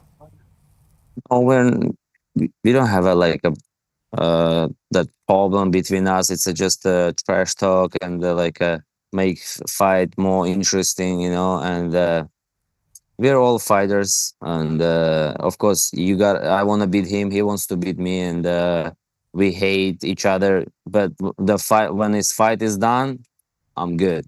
Okay. Knowing that your father was there for the first time since 2019, seeing you live, did that make you anxious? Obviously you always want to win, but in front of your family, you want to look good. You want to, make them proud. Was that on your mind? No, it's my goal is just to perform, to win the fights. But father is good when he's there. He motivate me. He motivate me. But and then no day it's the same. If I'm gonna be alone, I'm still gonna do my job same. I was worried that he might have injured Pahumpa with his slam there. Oh my God! What is it was double slam. I was laughing maybe 5 minutes nonstop when I watched that video. I actually texted Pahumpa and I asked him if he was okay, because I thought maybe he might have broken his rib there. He slammed 2 people, right? Who did he slam beforehand? He slammed someone and then he slammed Pahumpa. No. He slammed just Pahumpa. Okay. Does he have a wrestling background? No, village wrestling background. What is that? I mean, no rules, just wrestling. They don't know how to wrestle, but it's like how do you say? In our village, they always wrestle, but they didn't have coaches and someone who can teach them. Okay, but he wasn't the one that got you into it, right? Yeah. Oh, he was the He one. wanted my dad. Yeah. No, he just wanted us to do any sport, and he just let us to pick whatever we wanted. Okay. Now, as far as the fight goes, I have to say I was blown away by both guillotine choke escapes, but especially the second. Did you see the video, by the way, of Sean O'Malley reacting to it? No. I'm going to play it for you because it's a very funny video. Okay, here's Sean O'Malley reacting to you getting out of the second guillotine. It's incredible stuff. Big dick swinging here. Arman with a head outside single leg goes into a head inside leg. Dan Hunger pulls guard. He's got that same guillotine. Oh my God. What the fuck? Arman just did a 360 180 backwards to get out. What the fuck happened? His neck, he just twisted. It's all that shit he does in the fucking workouts and shit. He just twisted the other way. You don't usually turn that way, and he did. Ow. Yeah. Dude, he just went, I'm an owl. Oh my He God. just decided to be an owl for a little bit. Now Dan Hooker's on his back again. 3.5 minutes left to go. What? I mean, his reaction says it all, and that's respect from a great fighter. How do you do that? You trained to get out that way, or was that just instincts? No. The first one, I did like techniques, how the technique says, how the book says. Okay. The second one, I just did opposite side because I know like my flexibility. I just can turn 360 and like to be on the top. It was unbelievable. You know what's funny about that? You got some heat for the back drills that you were doing. People said that this was what caused the injury, and I feel like you proved all good. No, it is. Your core is so strong, and your flexibility. I feel like all that work came into play here on Saturday. Yeah, for sure. My my hard work, all exercises, everything. It helps me a lot for my wrestling, for my grappling.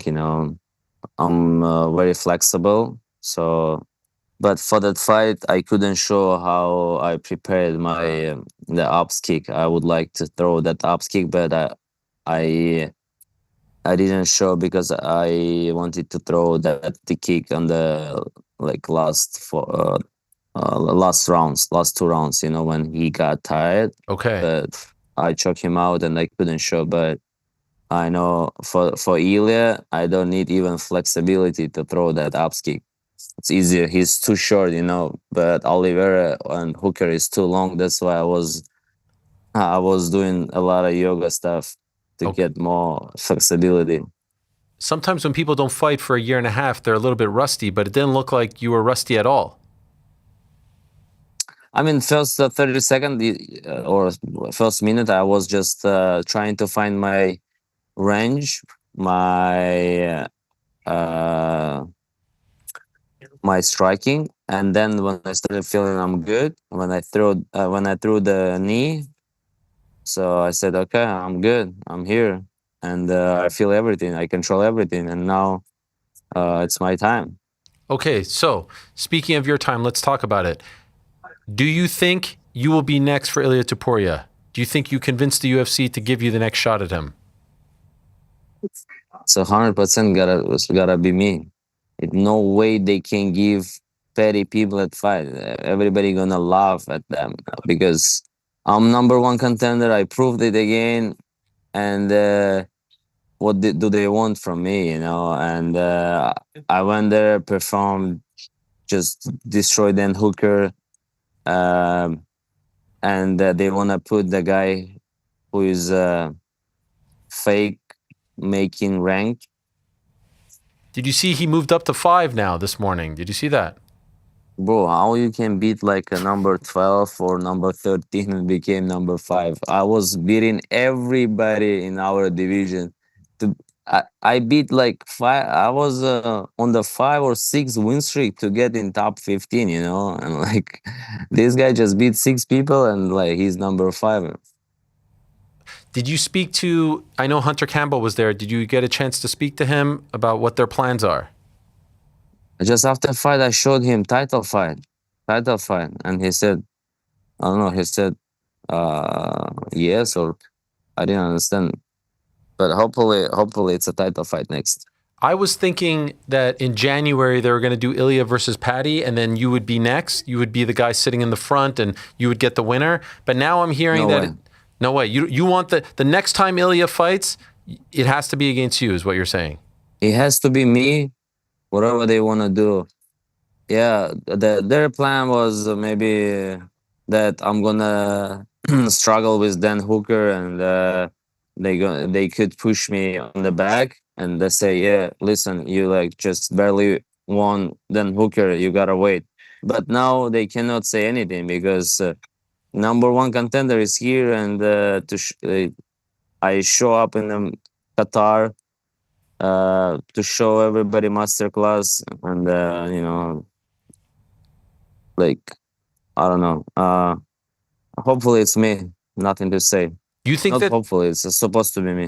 you think that they wanted you to lose?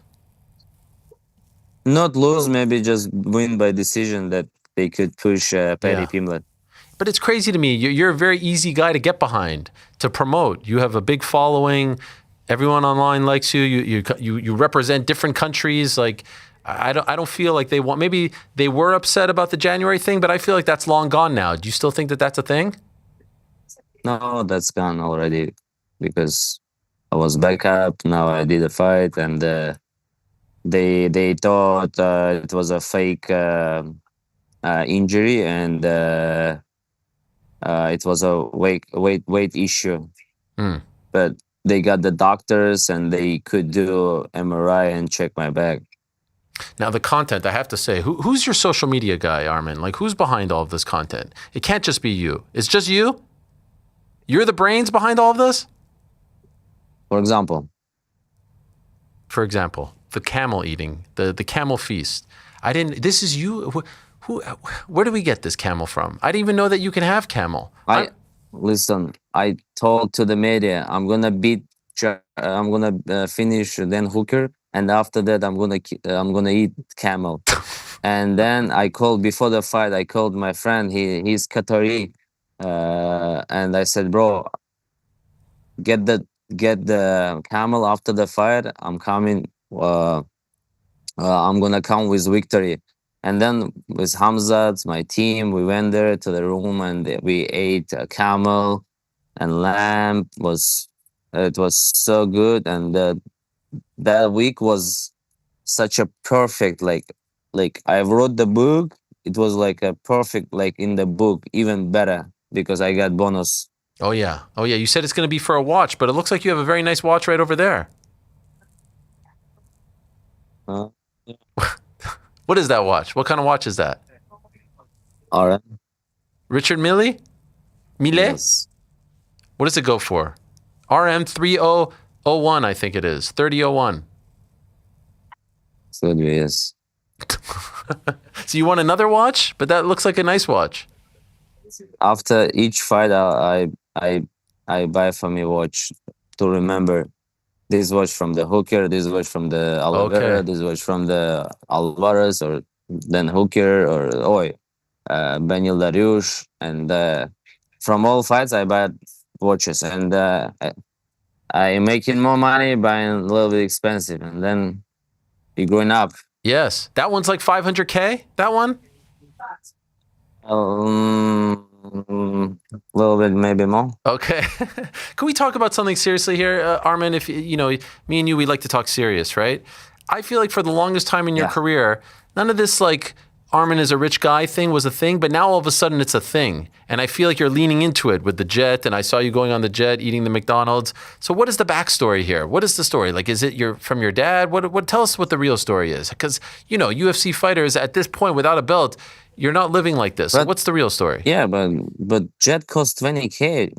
I made a lot of money, and for me, 20K is not big money, and I deserve to fly with a private jet. I agree. Flew to Dubai. We just flew to Dubai with the team. We were 13 people. If you're gonna buy for 13 people, it's gonna be kind of same, if they're gonna fly business. That's true.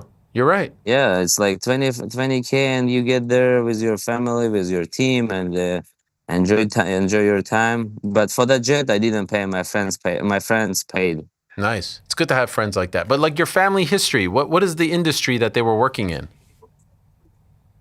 I already told you it was construction. Okay. And they just killed it. They're doing okay. I think it's great. I think this is a brilliant, if you're behind this, this is a great gimmick. You know what gimmick is? Like in wrestling, everyone has a character, a persona. Yeah. This is good. I mean, people think like I'm rich and I'm not motivated, but I work harder than everybody, and I wake up and I think I don't have anything in this life, and I gotta kick my ass every day. Even today morning, I wake up and I wrestle with Olympic champion. We did like a crazy workout, and then we went to the beach. We played volleyball. After volleyball, we played ping pong. So all day we train today. So it's our lifestyle. We just I love what I'm doing, and I'm enjoying every moment. So it's dreaming life, you know. Yeah, no, it's a great life. You don't want to break though? Maybe just like relax for a couple days? I supposed to stay here 1 week, but I already want to leave tomorrow home. Wow. Yeah, so I supposed Why? to stay here because I get bored. I gotta go and train. Did you see? I have a goal that so push me, and I'm thinking about the belt so much, and I know that belt is gonna be mine because nobody worked harder than me, and I deserve to be a champion as well. Did you see Ilya in Qatar? Did you see him at all? Personal, no. No. What is this clip that he posted of your interaction? When is that from? He's such a bullshitter. He just came, hugged me, and then he's saying this is a slap. If it was a slap, I'm not man anymore. If he slapped me while I'm laughing, what are you talking about?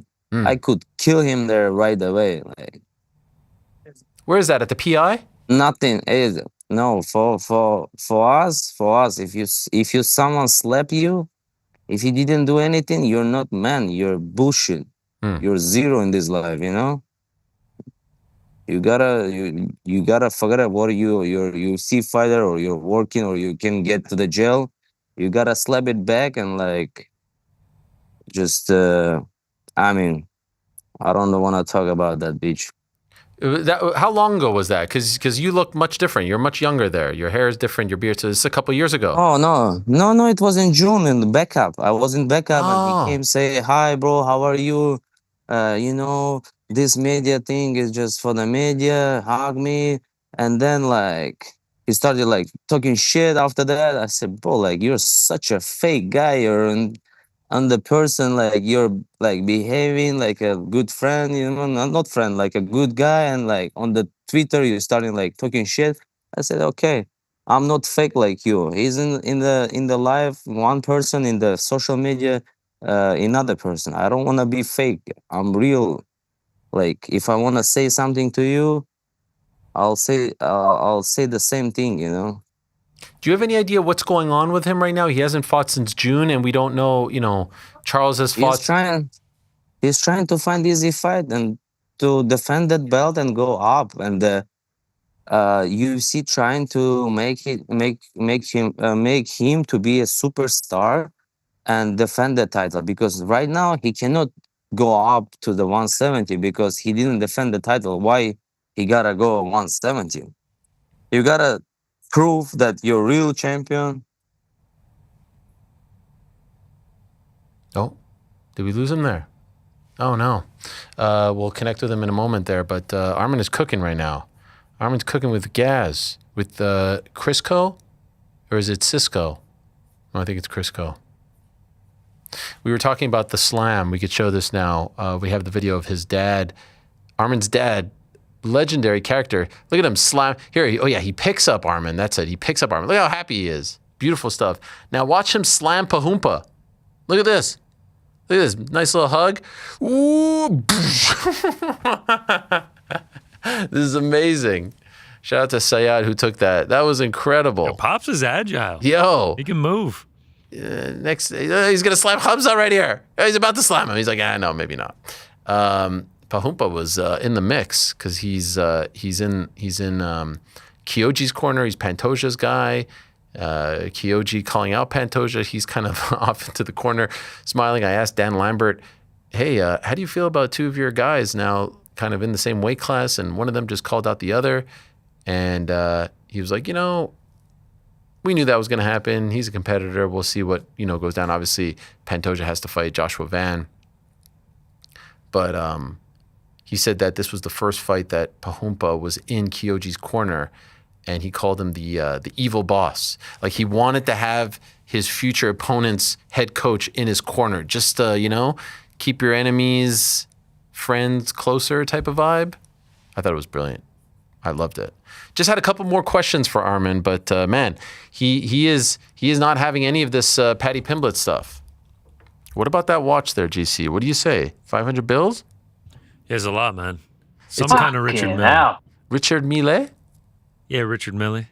I think it's like that. It's that iconic look, the like curved. It almost looks like a race car itself. You knew what it was? Oh, for sure. Oh my God. OBJ has worn them in games before. Yeah, they're a very popular watch. Any sign of him? Costs a lot of money. No, none yet. I'm gonna guess his phone died. And you think that's what it was? Charger, yeah. Didn't this happen last time? Yeah, it did happen last time. He back in like the room with the painted Italy behind him. You remember what he said last time? He was like, I thought the 10% would be enough for you.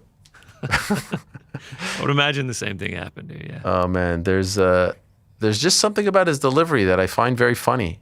I enjoy it. Also, I mean, we're in the social media world here. The fact that he's the head of his own social media, very impressive. We should, you know what? Fight Feast Camel. Can you get Camel? Can you get Camel in New York City? Yeah. Who's to check? You think so? We would have to cook it ourselves, but we could order. You don't think any restaurant would make Camel? Oh, let's find out. Google's a powerful tool here. Yo, next time Arman fights. Bronx Zoo is what's coming up. Yeah, it's tough. That is tough. A little Camel action. Fire up the PJ, get a little McDonald's. I wonder what his order is over on the... Watches for everyone. Yeah. V-Rays NYC serves big, meaty, yummy camel kebabs. Jeez. Yeah, V-Rays. Oh, wait. Where's this? Oh, camel and a legal pheasant at NYC's wildest Indian restaurant. V-Rays. Let's look it up. Oh, yeah, it's still open. Where is it? New York City? Yeah. Pretty good reviews. What is V-Rays? What kind of cuisine is this? Indian. Indian? Curries and grill. Curries and grill? Let's see, menu. I'm trying to see if it's on the menu here. Chef's tasting. Camel. Honestly. Oh my God. You want to hear this? You can only do the chef's tasting menu. Exotic meat tasting, $88. You get to try alligator, yak, whatever that is, kangaroo, ostrich, and camel. Jeez, ostrich. How do you figure out which one makes you sick? Do any of them make you sick? I don't know. I was at the doctor recently, and he was like, any stomach troubles? You travel over to Europe, eat any horse or anything? No, but I stayed right here in NYC and had some camel. Yeah. Been eyeing the camel. And what do you ostrich. What do you think that meat tastes like? It looks dark, right? Yeah, probably like dark chicken meat. Yeah. It looks tender. Looks tender. I can feel you're getting a little crazy. No. I feel you're rubbing the fingers together. Not quite pineapple. Oh, look how dark it is. Look at that with the rice. I'm more look at that platter though. I'm more of a white meat type of guy. Yeah, you're more of like a chicken breast. Yeah. Sprinkle of salt. A little boiled chicken. Get the fuck out of here. Look at this. I could watch this all day. Little rice there with the hands, no problem. How you doing? That's what you got to say while you eat it. How you doing? Hey, how you doing? That's what he just said right there. He said, how you doing? How you doing? I'm eating the camel with my fingers. Salam alaikum. How you doing? So yeah, we can go get camel tonight if you want to. You want me to snag a resi? No, I'm good. Imagine being the friend that took the phone call from him. He's like, get the camel ready. Yeah. I'm going to bring in a victory. We're going to eat camel. It's Hell like, yeah. Should I go ahead and cook it then? Or Hey, I want to let you guys know while we're sitting here, we just relaunched arielhelwani.com. Go to arielhelwani.com right now. 20% off for Black Friday. Just got a text from my guy, Brandon, and we just relaunched it. I'm kind of doing this off the cuff here. I should have had some pictures. But we got some new stuff in the works. ArielHelwani.com. So all millions of you watching right now, ArielHelwani.com. Buy something for your family. Christmas, holiday, Hanukkah, Kwanzaa, whatever the case may be. ArielHelwani.com. 20% off right now for Black Friday. Do I have a code or something? Let me see here. Let me see. No, it's just 20% off site-wide. How about that? ArielHelwani.com. The merch is back, baby. The merch is back. Any sign of Arman? This is a... do you think it just died? The phone just died. Hello, Arman. How are you? This is Ariel. I just wanted to ask you one last question. Let me ask. Oh, you know what? I just WhatsApped him and it's one tick. That's bad. It's not a good sign. You got the merch? Show them the merch. Yeah, look at that. Look at that picture right there. Look at that header. 20% off. Site-wide. Starts now. ArielHelwani.com. From the set. I'm wearing the El Nariz shirt right there. I'm trying to text Danny here. This always seems to happen. Yeah, shout out. Thank you, Dan. El Nariz Grande, the Action Bronson collab. There's the Keeping Score tee for all the haters. Lucha Helwani, or Helwani, excuse me. 20% off right now. ArielHelwani.com. We do. We have sold out. Just because of this mention right here and now. How about that? Anything else we have to show from Arman? Well, I wanted to ask, the only other thing I really wanted to ask was about the little Khamzat Ian Garry situation. Yeah, we do have the impersonator, but I wanted to do that later. Yeah. Okay. What sweater is that?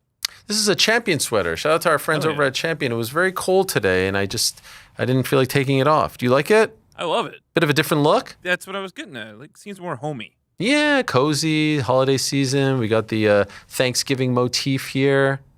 So what do we do? What's the protocol? I mean, there was really one more thing. Who's to check? No, not helpful right now. What do we do? But fight is a fight, you know? Business! Not very helpful. Should I ask Sayat? I mean, I don't really know. Should I try to call him? Here, I'm going to try to call him. Should I try to call him? Rick, did you try to call him? Give it a dial. See if it goes to voicemail or not. I'm kind of afraid to call him. To be honest. You've reached Arman Tsarukyan. All right, here we go. Can't get to the phone right now. I'm calling him.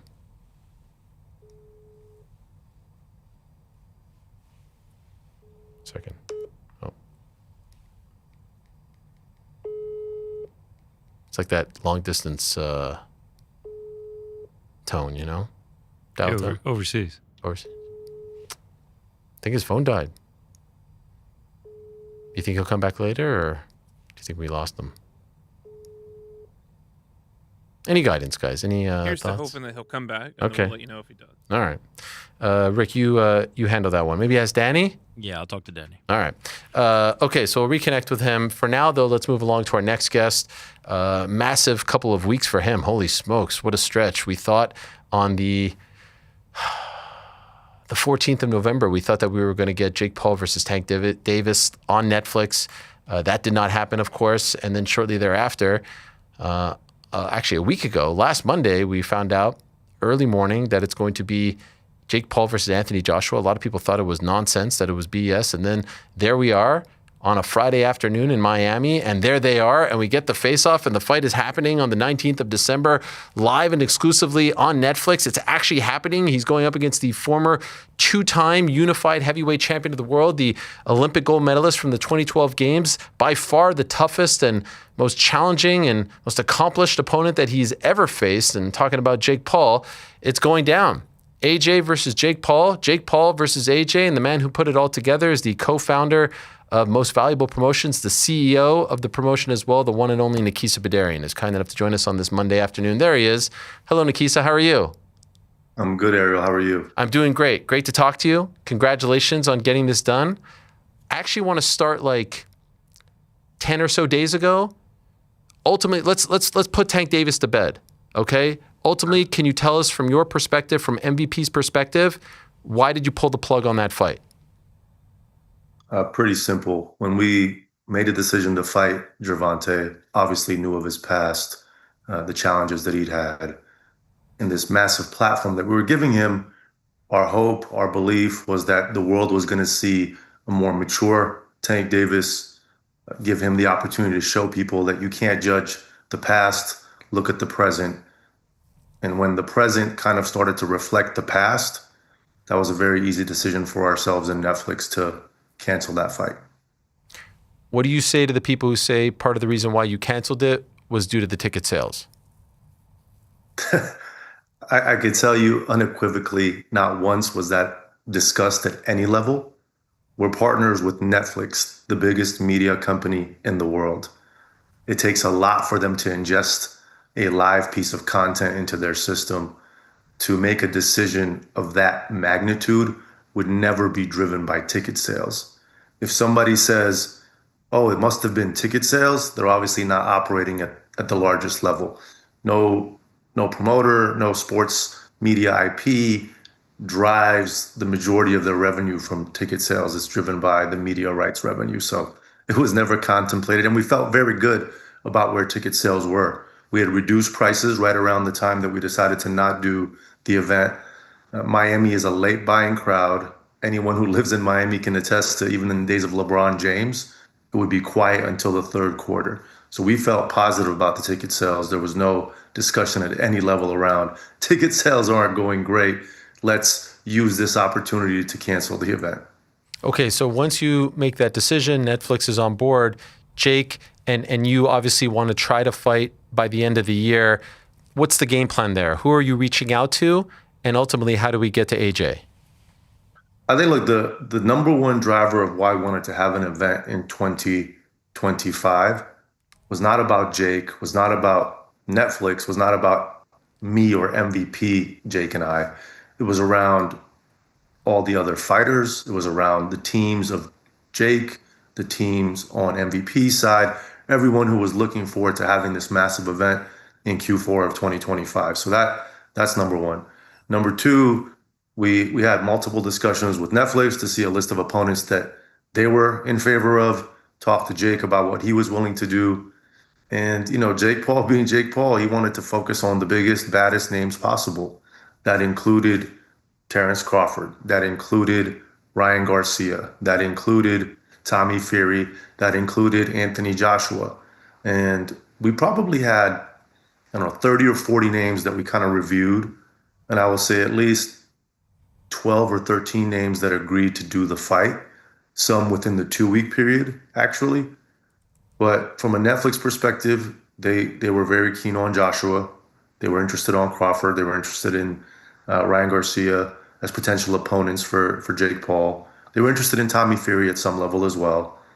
And the one that Jake gravitated towards was Anthony Joshua. Once it became clear Ryan couldn't do the fight as well, Ryan was also something that he was interested in doing. And the deal came together mostly because Jake mentioned this as of March of this year, right? That's the first time he was on a podcast and said, I think I can beat Anthony Joshua. Everyone laughed. At the time, Eddie Hearn said this is another, media attention-seeking moment for Jake Paul. I made it clear then to Eddie and to the media, Jake was serious and we wanted to do it in 2026. We had further conversations with Matchroom in July of this year with the understanding that if Jake got through Tank Davis, and even though that was an exhibition, it was very much structured to be a real fight in every way, shape, and form, then we would look to make Jake versus Joshua in 2026. So that gave us a head start in terms of trying to come to an agreement with Matchroom and AJ, and we were able to get it done. I just want to ask about a couple of those names that you mentioned. Garcia's interesting because a day or so later, Oscar De La Hoya said, he's a DAZN fighter, this ain't happening. And of course, we know there's no bigger DAZN name than Anthony Joshua. And so is it true that the DAZN component stopped that fight from happening? And if not, why didn't that fight happen? Yeah, look, ultimately, we work with the promoter that has the promotional rights of the athlete. They have to determine whether they are able to provide the services of that athlete or not. So from a Golden Boy perspective, I think you probably saw in the last week, they announced that somehow, and kudos to Oscar for getting it done, Ryan Garcia is fighting for another world championship in January or February. So I think they already had that plan in the pipeline. And I don't think anyone looked at Ryan Garcia fighting Jake Paul as a walk in the park for Ryan Garcia. On the AJ side, they've talked about they were planning to do a fight this year. And so it wasn't a big fight. So here was an opportunity to do a massive fight that wasn't expected for anyone involved. And Eddie was able to get his release from DAZN for this one fight. Terrence Crawford, it has been said, Jake said it, he said yes. Was it just a matter of he said yes, but he didn't want to fight in 2025 again? I think, look, they were very interested. They said, we want to do this. I think the timing didn't allow for us to get to an understanding and a structure that made sense for all parties. But it's something that we would like to pursue in 2026 for sure. Okay, and then the last name, of course, and I don't actually think you mentioned him yet, was Francis. Francis was the one who broke the news that you guys spoke and ultimately said, thanks, but no thanks. And so can I ask you about your side of that story? How did those conversations go? What was discussed and how did it end? Sure. Francis was one of those names where I was making calls to get a list together of potential opponents to discuss with Netflix. Jake has always said he would love to box Francis Ngannou, has never said he wants to get into a cage with Francis, but he views Francis as fairly one-dimensional as a boxer and thinks he'd have, a very good night at the office against Francis. So that was the logic of calling him, that Jake wanted to do it. Netflix hadn't said yes or no. And I think Francis's story is pretty accurate. He said he wasn't interested. It was, Jake wasn't on his level and he wouldn't want to do it. Were you surprised by that reaction? I was very surprised. And then in talking to Jake and his team and to others, my conclusion is Francis cannot afford to lose to Jake Paul, right? In boxing, because he's already been knocked out by Anthony Joshua. So if he wants to have any future opportunities in boxing, it certainly wouldn't serve him well to go in there against Jake Paul if he feels he can't destroy Jake Paul. And I have to honestly believe in Francis's heart of hearts, he knows Jake has been boxing for 5 years now as a professional. He is not a one-dimensional fighter, and it would be a difficult fight for him. Are you still? If it's beneath him or below him, it's kind of ironic that Jake is fighting Anthony Joshua, I guess. Yeah, of course, because the math doesn't really add up. And so I'm still interested in the fight, especially given this back and forth. Are you guys still interested in it? Like post AJ, regardless of what happens, I still feel like that's a big fight. Do you think you'll still have interest? If Jake beats Anthony Joshua, I don't think fighting Francis Ngannou is a big fight, right? So that's I guess going to be the determinant of it. Let's see what happens with Jake and AJ, and then go from there. Okay. Ultimately, like once you got to the point, okay, it's you guys at Matchroom, and obviously DAZN's involved. How difficult was it to get this deal done? Because it happened so quickly for such a big fight. Was it just like you guys worked really hard to make it happen, or was it actually as easy as it seemed from the outside? Look, it was nonstop for a good 10 days. I would say we have great partners at Netflix. We're obviously great partners with DAZN as well. And I have to give Eddie Hearn credit, right? It comes down to the fighters. Jake wanted to do this and AJ wanted to do this, and Eddie delivered for AJ.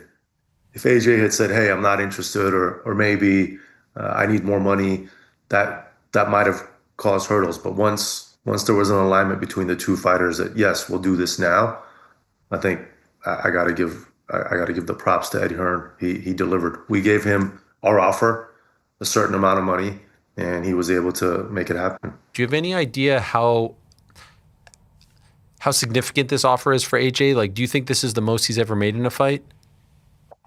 I don't think it's the most he's ever made in a fight, and I can't really speak to it. Yeah. That's a much better question for AJ or Eddie. But it's a great payday, of course. Anytime you fight Jake Paul, there's different, spectrums of what great payday means. But anytime you fight Jake Paul, of course, you're going to get a great payday. Jake is the face of modern era boxing. How do you feel they're taking this challenge? I mean, I thought AJ, and we'll get to the presser in a moment, but overall, he said all the right things. In all the media beforehand, where it's, essentially Eddie and Frank Smith speaking. It's like, hey, this will be a nice Christmas present, and then it's on to our big plans next year. Do you feel like they're taking this seriously, or do you think they're just showing up for the big payday and they think it's going to be another walk in the park? I think from a Joshua perspective, he's taking it extremely seriously. This is a do or die event for the future of his boxing as a professional, right? His legacy doesn't change. The chatter of, oh, if he's fighting Jake Paul, it impacts his legacy. Oh, what if he loses? It's over. No, he's an Olympic gold medalist, a 2-time champion. No matter the outcome with Jake Paul, his legacy is solidified. And one of the most well-paid fighters in history as well, which is important. So I think, but AJ understands if he loses to Jake Paul, any future plans are severely, if not totally, impacted. So he's taking it very serious, and I think he wants to come out and make a statement. The last time we saw him in the ring, he was knocked out by Daniel Dubois. Imagine he knocks out Jake Paul and the amount of, virality and internet credibility that he would get through that. From an Eddie Hearn perspective, I just kind of find it humorous, right? It's almost like they're placating to Riyadh season to say, oh, the serious stuff is next year, or the big stuff. Definitely the big stuff is not next year, because this is the biggest fight. Whether you like it or not, this is bigger than anything that Anthony Joshua is going to do in February, I think is the timeline they've said. And outside of the UK, this is a much bigger fight globally than Joshua versus Fury. It's not even close. So this is the biggest fight. This is the biggest event. They can do whatever they want in 2026, and we look forward to cheering them on. Really interesting feature on you and how this fight got made in The Athletic last week. And I urge everyone to check it out. At the very beginning of it, you are quoted as saying you didn't want this fight to happen. Can you explain why? Well, when he first brought it up in March, I said, you're crazy. This doesn't make sense. And he spent time telling me why it made sense. In July, he was very keen on ensuring that it was happening in March, April of 2026. And I think around like September, October timeframe, I'd gotten him to a place to see a plan where it was Gervonta, then a couple of other fights, and then look at AJ at the tail end of 26 or early 27. Because I wanted Jake to get more in-ring experience, get back to being at a heavier weight after going down for Gervonta. And I feel like he was we're starting to align on that strategy. So that's the background of it. And when everything fell apart and you call an audible of this magnitude on such a short time frame, it's, there's a lot of risk that goes into that. In that same article, Robert Smith, the head of the British Boxing Board of Control, and others have said this shouldn't be sanctioned. There's too big of a discrepancy in terms of experience. What is your response to those people? They're hypocrites. They're not focused on the real problems of boxing, which is having these journeymen and women who are effectively on a circuit of getting beat up and knocked out to give W's to up-and-coming prospects and contenders. I think in the UK, there's fighters that have 50, 60, even I think I saw one that has 100 losses on their record. That's the real problem. People who are coming there to lose, literally having a couple of wins built up, coming in, getting knocked out. I made the example of one of Joshua's opponents. I think it was his 10th opponent. He got knocked out by Joshua and then got knocked out 7 more times right after Joshua. That's a guy who shouldn't have been sanctioned to fight Joshua to begin with, because everyone could see what was happening. Everyone knows what that process is. A lot of promoters do it. I guess I understand it, to their desire to build up records. But Jake has a massive amount of experience being on the biggest stages. Jake has the best team around him on a 24/7 basis. And Jake is coming in against Anthony Joshua to shock the world and win. He's not coming there to be a stat padding exercise for Anthony Joshua, which is what a lot of boxing is, and which the likes of the British Boxing Board of Control obviously are aware of. And so, as you know, with every announcement, there's all kinds of chatter. So I'm just asking you these things to address them once and for all. The talk that, hey, there's a wink, wink, handshake, hold them up for a few rounds, scripted, not like all this shit that comes up every single time Jake fights. What is your response to all of these accusations, these criticisms, all this stuff? I think it speaks to how incredibly impressive Jake Paul's accomplishments are. That no matter what event it is, even though he lost to Tommy Fury, split decision, many people thought Jake won.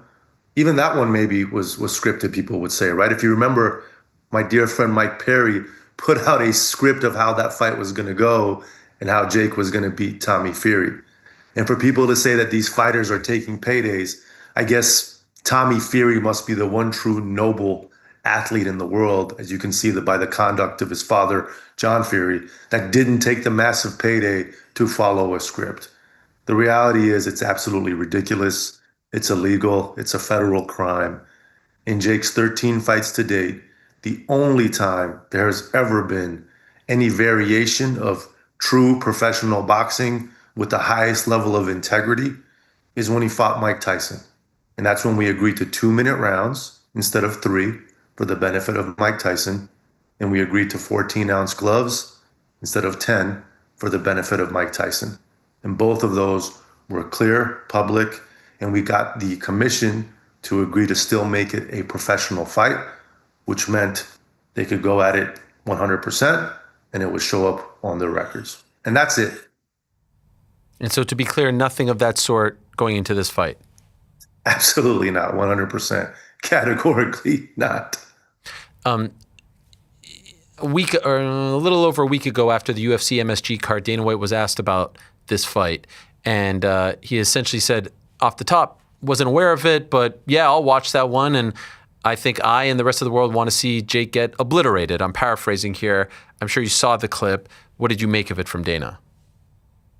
So I saw kind of three key things, and the last one is telling for the first one.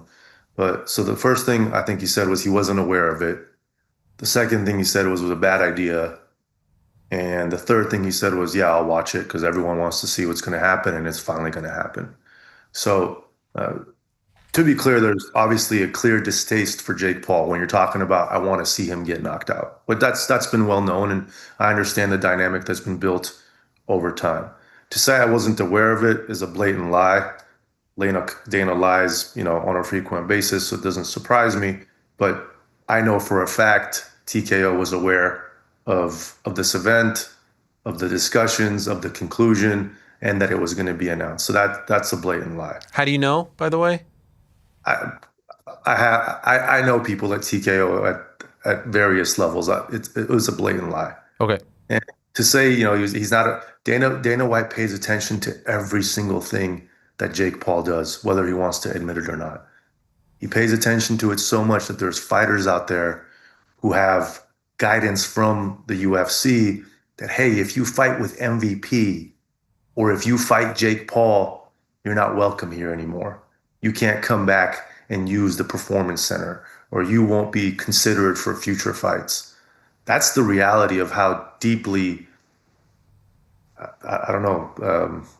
angered they are by what we've been able to do. It's very anti-competitive in many ways from my perspective, but it's something that we've come to accept. So, but the notion of I wasn't aware of it, blatant lie. It's bad, I think he said, and I don't know what that means, that it's bad, as in, is it bad because it's not 2 world-class heavyweights? Is it bad because it's dangerous? That I'm not clear on. What I will say is it's a lot safer than, a slap contest where there's 2 people standing there in front of each other with 0 defense, hitting each other as hard as they can to the face. Jake is going to be defending himself. Jake's going to be moving. So it's a lot safer, less bad than that. And then again, the last point comes back to, what everyone wants to see, I'm going to be watching. That just shows you the level of interest that he has in seeing the downfall of Jake Paul.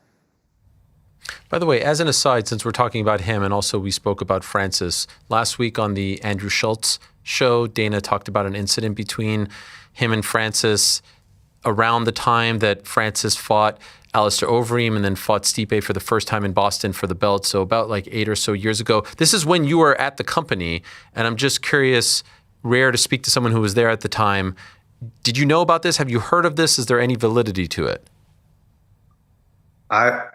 Listen, what I know is that Francis was always difficult to deal with because he wasn't a yes man. He wasn't just going to do what the company asked him to do. And at some level, you have to respect that. At the same time, trying to portray this negative image of a former athlete of your organization who is a prominent figure within your sport from a quote unquote like president or commissioner of a league, the most major organization within the sport, just speaks to Dana White from my perspective. So it's really not surprising to see, but ironic given who's actually saying these things about Francis Ngannou.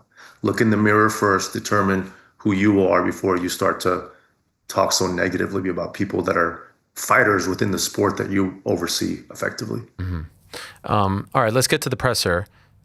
Friday, you're right there for the face-off that has now been much dissected and seen by many, many people. And, everyone's breaking down your reaction, Jake's reaction. What are you thinking when you see this? And now even when you're looking at it, 3 days later, there's a massive size discrepancy here. So if you notice at the start of the face-off, Jake is looking down at his chest. Yeah. Jake had said to me that he was going to motorboat him, or he was going to do this to his chest. And I said, Jake, I'm not sure that makes a lot of sense, man. Like, this is a pretty intense situation, but up to you. You obviously make your own call. So I think in that moment, he was actually like considering doing that. And then upon reflection, probably thought, okay, let me just look up versus doing this. That I think is what happened with Jake there. From my perspective, I was just looking at the size difference. I mean, it was pretty dramatic, right? 6'6" versus 6 foot / 6'1". But I thought they were both stoic. I was watching both of their eyes, and neither blinked once, which is pretty impressive to do for like a 20-second time period with that much concentration eye to eye. So it was pretty remarkable. And then when they faced forward, first Jake was looking at him, and then when Jake looked away, Joshua glanced at him. So a lot of amazing energy, and I think it's going to be another record-breaking night come December 19th in terms of viewership. We put the two recent face-offs side by side, the one with Tank, from a couple of months ago, and this one, and it's literally the reverse. I mean, look at that. It's crazy. Jake's the big dog on the left. He's the small dog on the right. Does this give you any type of pause, any type of concern? I mean, it's by far the best opponent, by far the most accomplished, the biggest, the toughest, all that and more of his career. Listen, I've said this and I'll say it again. Jake has a better shot of looking good against Joshua than he did against Gervonta Davis from my perspective. Could he have knocked out Gervonta Davis at a higher probability than he's going to be able to knock out Joshua? Yes. But could Gervonta Davis have used his supreme boxing skill set, precision, speed, footwork, and made Jake look much more of a novice boxer than he is? I think so. I think with Joshua, Jake has a better chance of showing that he's actually come a long way as a boxer and demonstrating his capabilities and pulling off one of the greatest upsets in boxing history. So I've heard you say, like, you consider him almost like a son at this point. You're so close. Are you more nervous? Like, I'll never forget being there, and AJ knocked out Francis, who had never been rocked or knocked down before, and he was out cold, and it was scary. Like, his leg was twitching. Are you afraid of what could happen? I'm not saying you think it's going to happen, but there's obviously that possibility. AJ is still AJ at this point. Are you afraid of what could happen? I'm not afraid of Jake Paul getting knocked out. I don't want him to get knocked out. I care about him deeply, just like I'm sure his dad, Greg Paul, doesn't want him to get knocked out, right? So I do not want that to happen. I am not afraid of it. I am not going into it thinking it's not possible. It certainly is. And the reality is those types of knockouts are not what leaves long-term damage. What leaves long-term damage is going 12 rounds toe-to-toe and taking repeated blows to the head over and over again, right? So this idea of, are you not afraid what could happen to Francis could happen to Jake Paul? That could happen to Jake Paul. That could happen to Anthony Joshua. It happened to Tyron Woodley, who was coming back on this card, right? It's happened to many boxers. It happened to Francis, and he came back into the PFL cage and had a spectacular performance. So that does not scare me, but there is the potential for it, absolutely. By the way, speaking of Woodley, who's going to be joining us in about 40 minutes, how did we end up with him, and what happened to Chris Weidman? Chris Weidman unfortunately had an injury. For him to kind of discuss what the injury was, but it was clear he couldn't make even the updated timing of December 19th. And, he asked if the fight could be rescheduled. As you can imagine, from an Anderson perspective and from an MVP perspective, we wanted him to stay on this card. And so we went through a process of identifying different opponents that he was okay with and Netflix was okay with. And we felt, were appealing. And I would say the ones that made sense most were concerned about the short term because they all respected Anderson as a fighter, as a boxer, how slick he is, how quick he is, right? How tricky he is. Tyron, to his credit, man, jumped on the opportunity. There you guys are in London. Yeah. I hit him up on Sunday and I said to him, would you be interested? He said, maybe. Then I was flying to London to announce Jake versus Joshua. We met on Tuesday at, I think he called it a hookah lounge, but it's like a lounge restaurant that serves hookah, just to be clear. Okay. And we kind of agreed on terms over that dinner. You did tweet yesterday, or no, maybe it was a couple of days ago, something regarding the boxing and MMA media, and I just wanted to get some clarity. Seeing some of the tweets by boxing and MMA media today makes you realize a lot. What are you referring to here? I think even media members have become social media influencers. They try to put out statements that are not appropriate if you're a real journalist from my perspective. And even you play with the fans, but what are you trying to say? You lumping me with these schlubs here? What are you trying to say? My point is, everyone is looking to put out content that engages, and so what happens is, when I see a Dan Rafael LOL, this can't be real, blah blah. It's just that would never be okay in the old world of traditional media, right? Or Brian, what's Brian's last name? Is it Campbell? Thomas? What's his name? Brian Campbell, yes. If you're talking about Campbell. CBS Sports? The guy who was so anti-UFC and Dana White in the past. Now I see him taking shots at MVP or Jake Paul suddenly and saying stuff that just is very odd to me. So I just think it just shows you that true journalism with full integrity is becoming murky, right? Because people really want to be heard and seen and feel like they're getting engagement. I think the difference is, if I may, and I'm not defending them, I think the difference is something like Twitter didn't exist, so you didn't get people's real-time thoughts. It was a lot more, package curated. It's on a newspaper, radio program, TV, and that's a gift and a curse. Sometimes we say too much. Sometimes we react too quickly.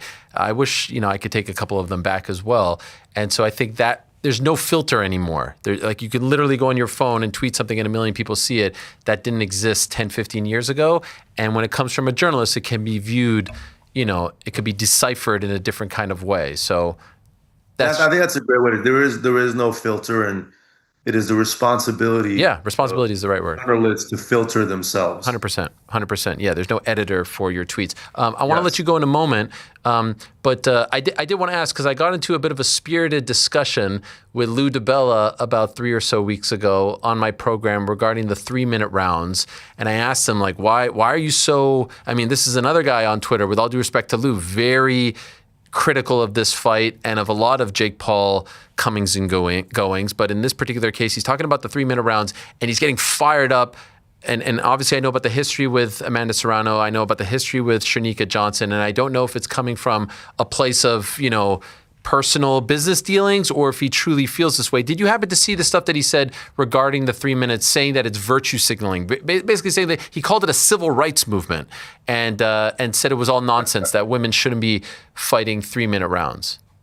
So on Amanda, I can understand the frustration of, working with her for so many years and never being able to accomplish what we accomplished with her in a short amount of time.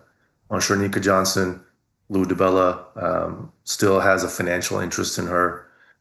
And in terms of 3-minute rounds, I'm a big proponent for choice, right? It's not a civil rights activity, but I'm also a big proponent of creating great, compelling product. And the whole idea of 3-minute rounds is to allow the women to operate like the men do by not feeling rushed and allowing them to set up their shots and have more conclusive outcomes in the product. And it's up to a fighter to have that choice. If a female fighter against a fellow female fighter, two both same females, want to fight 3-minute rounds, as they do in the amateurs. Amateur boxing is 3-minute rounds. There should be nothing limiting them from doing so. I learned a lot of great things at the UFC from Lorenzo Fertitta, and one of them was, him pushing to have women's MMA. And when we brought in women's MMA, it was a true meritocracy. And every single female fighter had the same opportunity as the men. And then that went all the way to the rules, to the gloves, to the rounds. And that's what we want to make sure exists for women's boxing. And there are women who say, I prefer the 2-minute rounds. And we wholeheartedly support that at all times. But our passion and drive for it is to allow for choice, equality, and a better product. But if the belief is it's more dangerous, yes.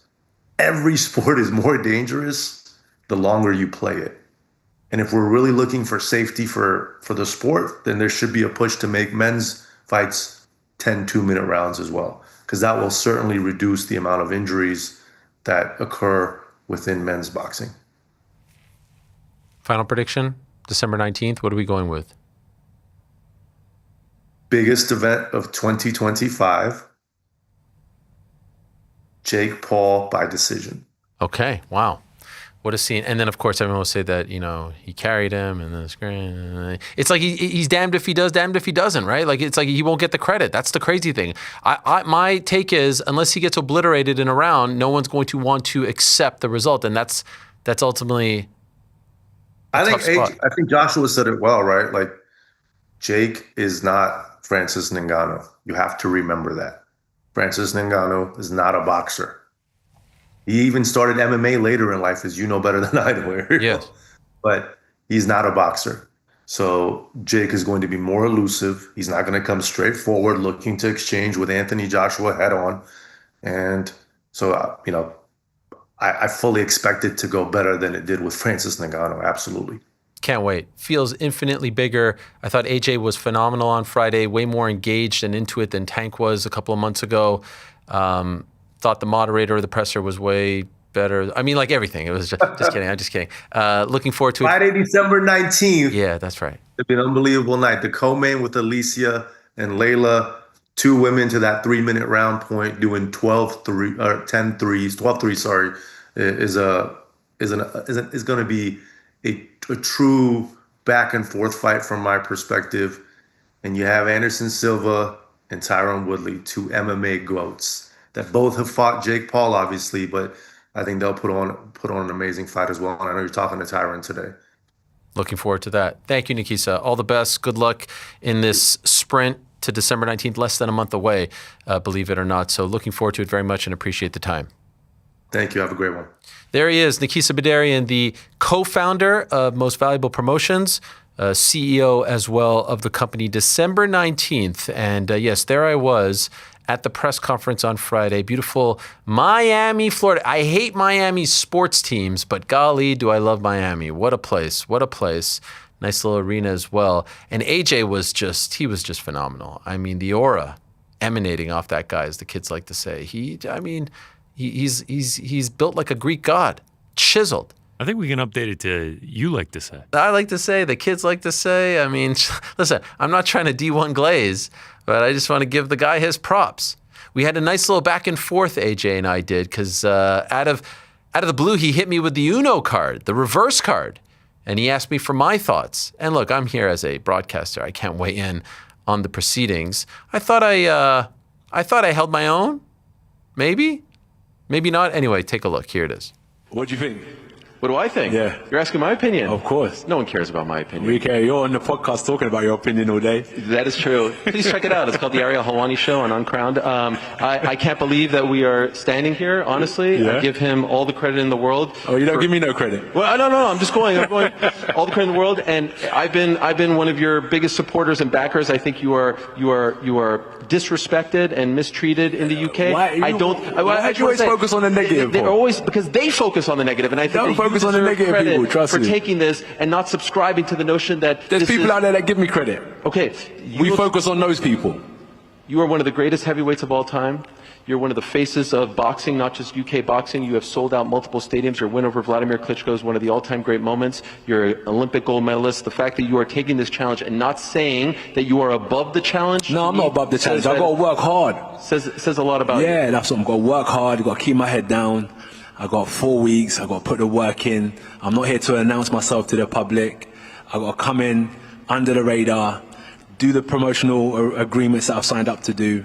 Nothing more, nothing less, and get the job done. I mean, I freaking love this from AJ. He's not looking down on the challenge. Obviously, he's getting paid. He recognizes, I mean, he's going, with all due respect to DAZN and Netflix, infinitely bigger as far as a platform is concerned. Everyone knows that. That's not a hot take. And he's taking it seriously. And I said, man, I can't wait to hear how Ben Davison and Lee Wiley break down the tape. And then he hits me with, he's not with them anymore, and he's training in Spain with Team Usyk.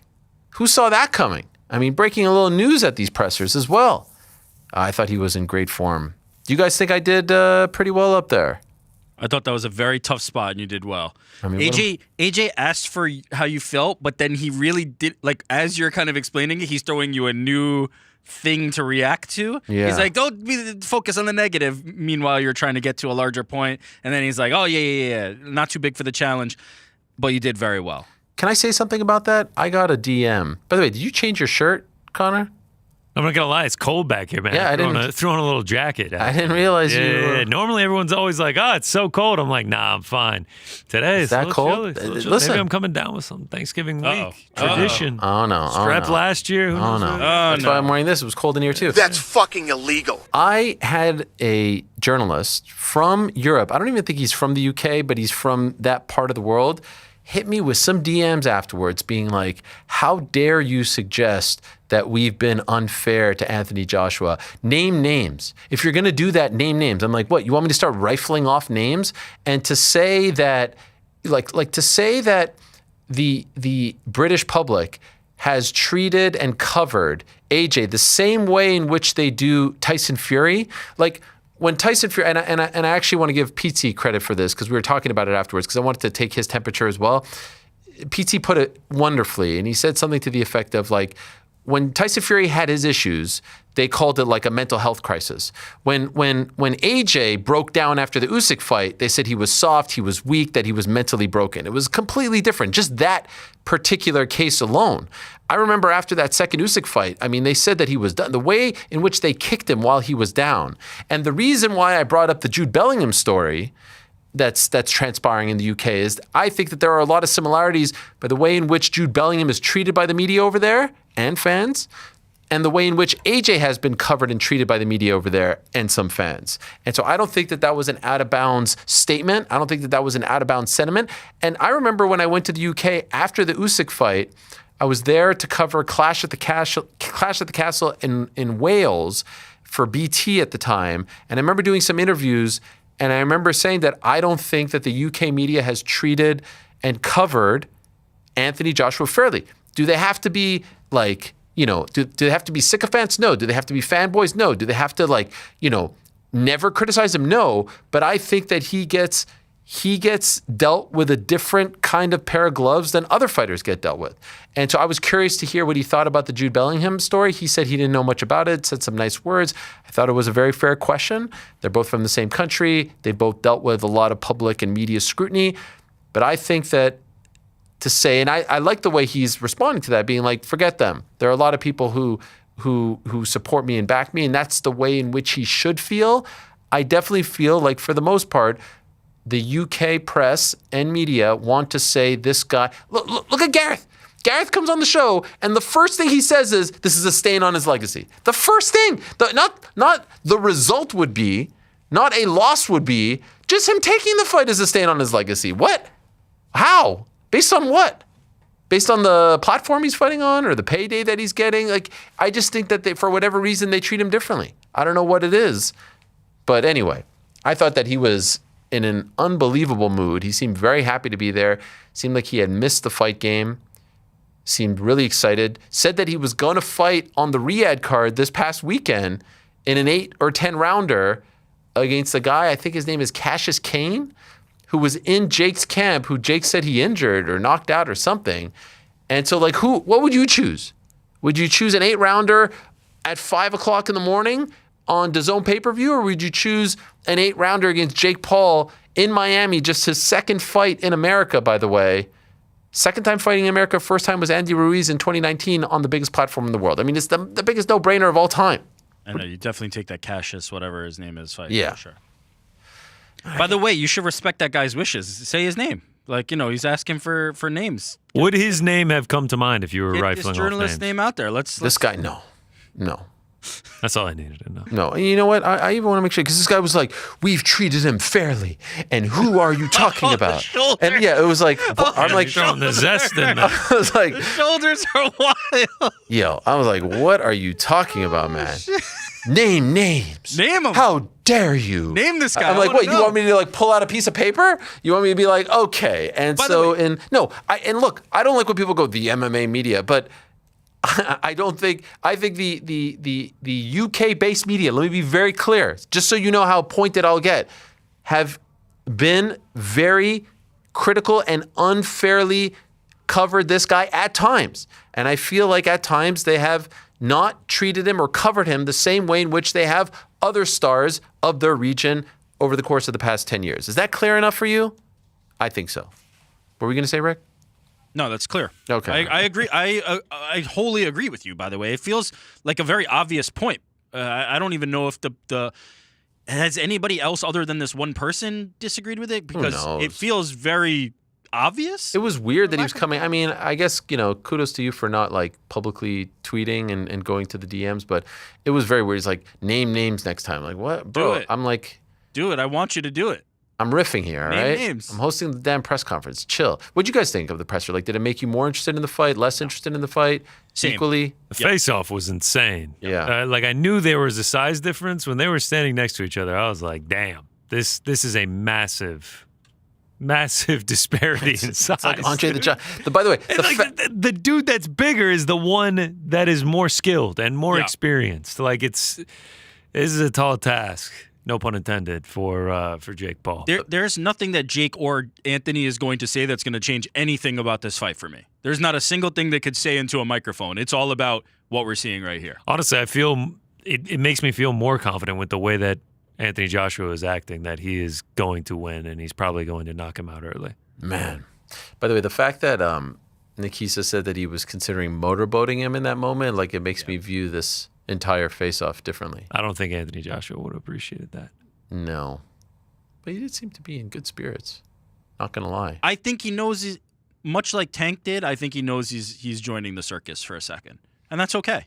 Yeah, but he's treating it much differently. Like, he's treating it as a proper competition. I think Tank was like, let me do the least amount of promotion and talking as possible. Let me like steal this money in the middle of the night, and then we'll be back to the regular stuff. Let me downplay this like I'm better than it. Yes. Yeah, Whereas AJ's not giving off that vibe. He's not giving off I'm better. Even though, like, I asked him multiple times various questions that would inspire that sentiment, and I didn't get that vibe from him. I think that's just a difference in their individual levels of professionalism. Yeah. I don't think there's any way that Anthony Joshua respects Jake Paul in the way that if he was preparing. Like, you just can't. There's just a reality of no matter what he says, he can't be preparing to fight Jake Paul in the way that he would prepare to fight Usyk. It's just not the same. They're not the same challenge that is ahead. I think he wants to go out there and knock no him doubt. out in 30 But he could seconds do that rolling out of bed, which is what he's going to do.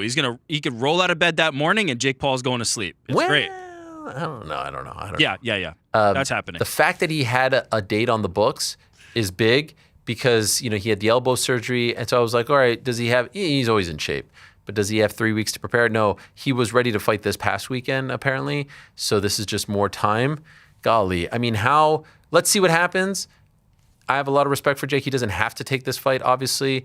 And obviously there's only a certain amount of fighters that Netflix would be interested in having him fight.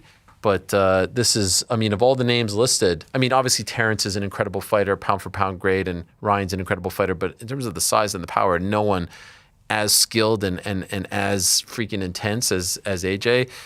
It's a tall task, and I am very curious to see how it all plays out. Okay, let's get to some other stuff. By the way, wanted to give a shout out to my friend Tony Lapidus, who I think does a tremendous job imitating AJ. I think the Helwani needs a little bit of work. I don't think that my voice cracks and is as high pitched as he makes it out to be, but his AJ, I think, is phenomenal. Here it is. He just posted this yesterday in case you missed it. Anthony Joshua, we're all so excited to see this fight between you and Jake Paul. I can't believe it's finally here. But how did you feel in that press conference? It was all pretty friendly, right? Yeah. Most definitely, Ariel. Do you know what the thing is? I feel like I got all the respect for Jake Paul for taking a fight. Because that takes a lot of heart. You feel where I'm coming from. But honestly, the entire presser, I just had my eye on that chain. You feel where I'm coming from? I was like, oh, give me that chain. That chain was dancing. You feel? I was like, somebody give me that chain. You feel me? But yeah, I'm looking forward to the fight. And I'm in fight mode. You feel where I'm coming from? Absolutely. And you've been out of the ring now for what, like a year? Like, what have you been doing, buddy? Yeah, most definitely. So I've been out of the ring for a long time. But the reason for that was because my focus and my priorities were my businesses. Oh, they were? Because I was in the world of business. I was a CEO. I was a general for a lot of businesses. But to get back into the sport of boxing, I had to shut a lot of my businesses. But I learned a lot that way of thinking can be applied to the sport of boxing. You feel where I'm coming from? Oh, really? That's so interesting. Can you give us an example? Like staying ahead of your opponent? Like strategy? Oh, come on. Yeah, exactly. So, for example, sometimes in business, if you're the CEO, when you're the general, you want to be the bishop on the board to hone in on your opponent. That's exactly and make him sign that sweet deal. You feel me? But in the world of boxing, you want to be the knight. Because the knight can attack from all different directions. You feel where I'm coming from? I think I do. So hopefully, when I get into the ring with Jake Paul, I'm going to teach him about chess, which is a metaphor for life. I'm going to teach him about the world of business. And I'm going to teach him a few things about the world of boxing, a few tricks that maybe he don't already know. You feel me? So, by the end of it, they're going to call me AJ PhD, innit? I think that's phenomenal. Did you send in the video of you saying that? So stop it. It's not that accurate. It's not that accurate. It doesn't. Listen, that's spot on, man. Imitation. Did you record that for his AJ? I think his AJ is 10 out of 10. The AJ is good. The Helwani needs work desperately. Okay, thank you. No, I was going to say it's the best. Thank you, bro. Thank you, Connor. It's not even Helwani. There's no way I would guess that unless he tags you and says that. Thank you. An interview being done by Helwani. Frank said he thought it was spot on. I agree. It sounds kind of like a Katie Taylor impression. Like Al Foren's Katie Taylor? Al Foren's the cracking and it almost feels like he's dogging on you a little bit rather than doing an impersonation. Okay, I thought it was great. Don't disrespect. I appreciate that. Thank you. Rick loves Tony Lapidus. I think the AJ, he does the best AJ in my opinion. Best AJ, best Helwani I've always I don't know about that. What about this Mimic Bro character? Mimic Bro all over. This is a man who does impersonation. Okay, different levels. Let's for those that don't know, Mimic Bro is a guy on social media. On Instagram is where I see his stuff. He does a phenomenal. I see it on TikTok a month before that. But all right, fair enough. He does a phenomenal Ilya, Islam, and Hamzat. I think those are his main three. Let's show the one before this weekend just to give you a taste, because then he actually meets the guys, which is wild. Here's Mimic Bro. In case you don't know who he is, the Islam. This is the one where he's like calling everyone up and all that stuff. Not on the scene in Qatar. You guys know what I'm talking about? This is him. We got it. All right. All kinds of craziness. Here it is. Here's Mimic Bro. Yo, what's up, brother? All good, brother. Alhamdulillah. I mean, this is... I'm with Chanko. I see. John Pork. John Pork. Brother, don't call him John Pork, man. He is very upset about it. His name is Chanko. Chanko. Call him Chanko, That is brother. incredible. I see, brother. But why everybody calls him John Pork, man? Brother, I tell. Chanko, not John Pork. Brother, forget about everybody, man. But one thing only. Don't forget about it. Yeah, your fight, man. Yes, about my fight. I don't know, man. That's crazy time. In Dubai, we sleep that time, brother. You can never miss it, you know? You have to watch it. When I become double champion. But listen, man, listen. I have the best solution for you. Yeah, brother. Tell me your solution, man. Just one thing. Go to App Store. What is this? What is this? Fight Alarm. Okay, shout out to Fight Alarm. You didn't watch the whole video? I didn't get all the way to there. Jeez. Wow. I didn't realize it was an ad. We're not an actual Mimic Pro stand like I'm sorry. Well, thanks for letting me know. I mean, what is this? Free ads here? Fight Alarm, man. Shout out to Fight Alarm. By the way, what is Fight Alarm? It's an alarm. He said last time you slept. He's telling you got to set the alarm. No, when I think the it's fight to is alert happening. you a fight is about to start. The fight is going to happen. Wow. Bad idea. Yeah, not a bad idea. I mean, I've heard of notifications before. No, Fight Alarm. Notifications. Fight Alarm. I mean, Fight you Alarm, could literally get it. put it on your thing and it will tell you when this fight is about to start. ESPN app and stuff like that. I didn't know you could do that on the ESPN app. Yeah, also, you could just like go into your clock and just set an alarm. And Well, I is guess it a fight You don't alarm? know when it's going to start. Yeah, okay, fine. Fight Alarm. Shout out. Hey. No love Anyway, for FA. If you close your eyes, that's Islam and Hamza. he met Hamza, but there was no real like he didn't play it for him. He did meet he met Arman after, and he did the Ilya, and Arman actually like took it seriously. Like he like faced off with him. He was great. Take a look. Stare down. No. Ilya, why are you running? I will take your life now in the first round.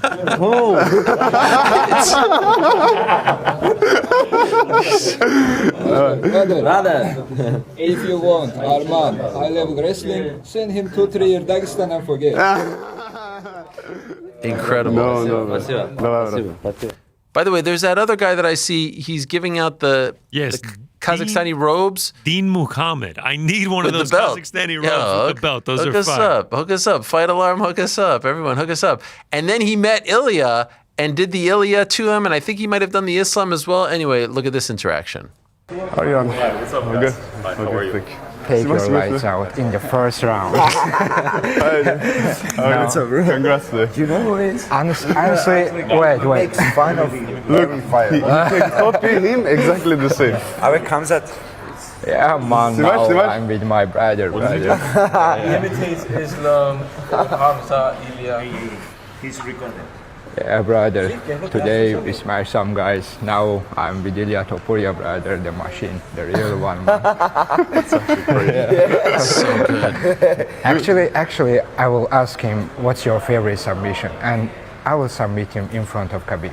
Right? I love it. Yeah, you will do that. So good. But one thing, don't forget, you like it or not, I'm the best MMA fighter in the world right now. You are talking about me, right? Send him to 3 years Dagestan or Georgia. Thank you very much, bro. I love how excited Ilya is. He's like, you know this guy.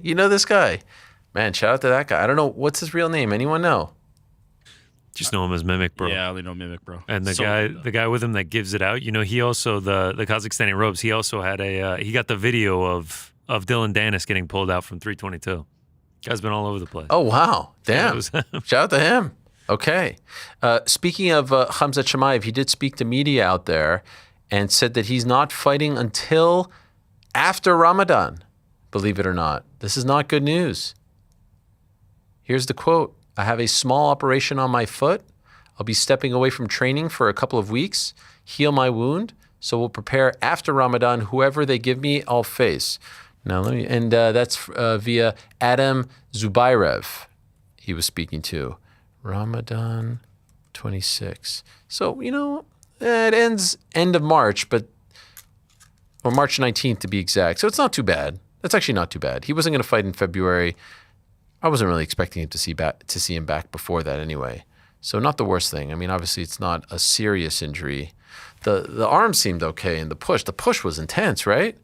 Everything with Khamzat is intense. I'm still surprised at how it went from 0 to 100 with those two. I think Ian's assessment of it was exactly right. Like, Khamzat didn't understand what Ian was saying, which I think he took as like, you won't fight me, you won't fight, you're not going to fight anybody, and he just let him have it. You don't play games with Khamzat. So here, like, Ian seems oblivious, right? Or not? He thinks this is still friendly. But then this guy jumps in, and right now he's saying, this guy won't fight me. This guy won't fight me. Get out of the way. You don't have anything to worry about. Khamzat's like, oh, I won't fucking fight you. I'll fight you right now. I think that's how I feel it went. No, 100%. I think what Ian was saying was like, we're fine. Like, we're fine. This guy's not going to fight me. We're just standing here. And then Khamzat was like, oh, I'll fight you. I'll fucking fight you whenever I want, and just shoved him. Arman, say it. Yeah, it's all good. All right. All right. See you later. Say it, man. It was crazy. You know what? Shout out to the UFC security staff, because there were all these dudes there. Yeah. Patty, Ilya, Khamzat, Islam, Ian, Arman, like all these guys. Khamzat pushes the shit out of Ian Garry, and the guy steps in. He's like, guys, let's just relax. Yeah. Just relax. You know what's weird? Like, okay, let's exclude John Jones for a second. Yeah. There's like no American stars. Everyone is from Europe. You know what I mean? Like, I mean, John Jones also has like one fight left, if that. Like, I'm just saying, there's really none. The sport is so European right now, and it's so, Eastern European, Caucasus region. Like, it's really incredible when you rifle off those names. Those are the biggest names in the sport, right? The most popular guys. Obviously, Alex is in the mix, but like, it's amazing at how few American superstars. Like, who's the biggest male American superstar who's active? Sean O'Malley? Probably, yeah. Speaking of Islam, he had his face up on the buildings in Doha. I mean, this is a sign that you have made it. Islam Makhachev, a week after his victory in Madison Square Garden, is walking around town, and there he is, lit up. Pretty damn cool. They love him over there. He's also retaken the throne from Topuria, most Instagram followers among active fighters. What's he at? 11.8. Damn. Has he surpassed Khabib? No, Khabib's at like 40 mil or something. Oh, wow. Okay. Yeah. Well on his way. He did land back in Dagestan yesterday, held court, spoke to reporters there. Very cool scene, a lot of media. It's always cool to see someone, from the sport get this kind of attention. Again, someone lands back home in America, in Arizona or Colorado or New York, no one's covering it. But obviously over there, it's a much bigger deal. Here's a soundbite that I wanted to play, and I'll read it because it's in Russian, but there's subtitles about what he wants to do next at 170 pounds. Who do you see as the most dangerous opponent in the welterweight division? A reporter asks him. The most dangerous? Well, two guys fought on my card. Both won their fights by finish. Both are young and good at finishing fights. But right now, I think our division is the most active, the youngest, the most competitive. Too fast. I think the UFC will decide soon. And yesterday there was a good fight. A former champion fought a young guy. I think we have at least 3 or 4 contenders now. And soon, probably in about 2 weeks, it will be clear who the next challenger will be. Then someone else asks, yesterday after Ian Garry's win, are you interested at all since he called you out for a fight? Especially considering it will be a new chapter in the Dagestan-Ireland rivalry. Yeah, that would be interesting. He's also a good fighter. He's on a good winning streak and he's young. I think it'll be interesting. We'll see. He didn't surprise me yesterday. If he surprised the UFC, then maybe he will be next. Shafkat hasn't fought for a year. Contender can't sit out for a year with injuries and then come fight for the belt. Yeah, we said hello. He congratulated me. We shook hands. Well, if he recovers and the UFC decides he's next, why not? Referring to Shavkat Rakhmonov. That's weird. So here we have Ian Garry at the press conference on Saturday talking about, I'm the protege of Conor McGregor. He's the protege of Khabib. Even mentioned it here. You have a reporter asking Islam about it. You have Islam not refuting that. Perhaps apologies are in order for the guy who said, of course this is going to be the theme, of course this is going to be brought up, of course this is going to be a part of the buildup. Like this idea, again, I don't think anyone believes that there is an Ireland versus Dagestan rivalry. That makes no sense, but it just so happens that two of the biggest stars in the history of the sport come from those parts of the world. They didn't like each other, they still don't like each other, and now there happens to be two guys who also come from those parts of the world, one very closely linked to the other. One has openly said he's a massive fan and this guy's the reason why he got into it, who are now potentially in line to fight each other. Of course this is going to be drawn upon. Of course this is going to be talked about. Dare I say it would be promotional malpractice if it's not talked about. Who was the one that was saying that? And who was the one that was saying it was crazy? Can't talk about it because he's not here.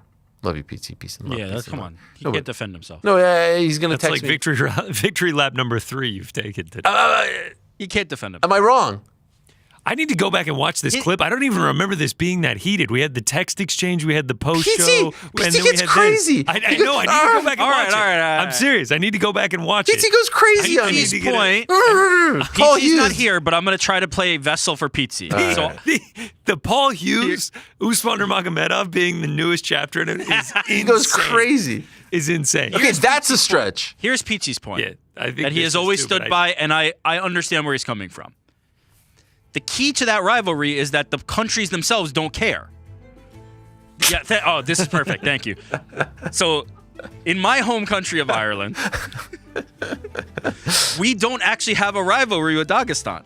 I never said that. And so, in order for this to be heated up, in order for this to engender the kind of passion from the fan base that is required to reach the levels of a Khabib and Conor McGregor, the fans of these countries, the fans of the fighters from these countries, would have to then invest themselves, and they are not invested. It's not about the countries at this point. It just so happens that the two guys come from those places. It would be akin to like, what's a good example? There's no history between Oklahoma City and Indiana, but they've now played each other in the finals, and if they meet again in the finals, obviously it's not going to happen because the Pacers suck. Then it's going to be a thing that's going to be drawn upon. It's not a thing. I agree with that. It's not. It's not a thing. It's not a thing. You're insane if you think it's not a thing. It's a reference, but not a... And the particulars are playing it up. It's not even the promoters. The particulars are playing it up. That's the thing. Case closed. Ian Gary and the reporter are playing it up. The reporter... The UFC, I agree with you. Ian Gary's one half. And this guy didn't say that's nonsense. Islam didn't say it's nonsense.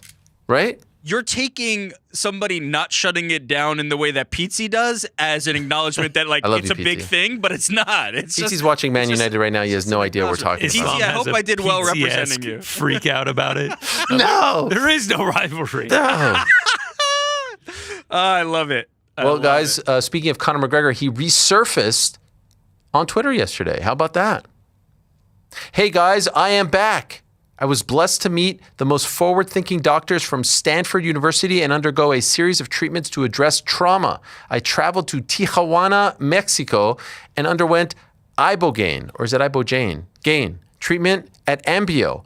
Watch the Netflix documentary just released titled In Waves and War, as it is the exact place I went. It was incredible, intense, and absolutely eye-opening. I was shown what would have been my death, how soon it was to be, and how it would have impacted my children. I was looking down on myself as it happened. And then I was looking out from the coffin. God then came to me in the Holy Trinity. He is mighty, Jesus, his child, Mary, his mother, the archangels, all present in heaven. I was shown the light. Jesus descended from the white marble steps of heaven and anointed me with a crown. I was saved. My brain, my heart, my soul healed. I was 36 hours under before I finally rested. When I awoke, I was me again, the most enlightening and enchanting experience I have ever undertaken. This treatment is worth its weight in gold. It is very, very tough, but it absolutely saved my life and in turn saved my family. Thank you all for your inspiration, motivation, encouragement, well wishes, support, and most importantly, for your prayers. They worked. I am my child again, but this time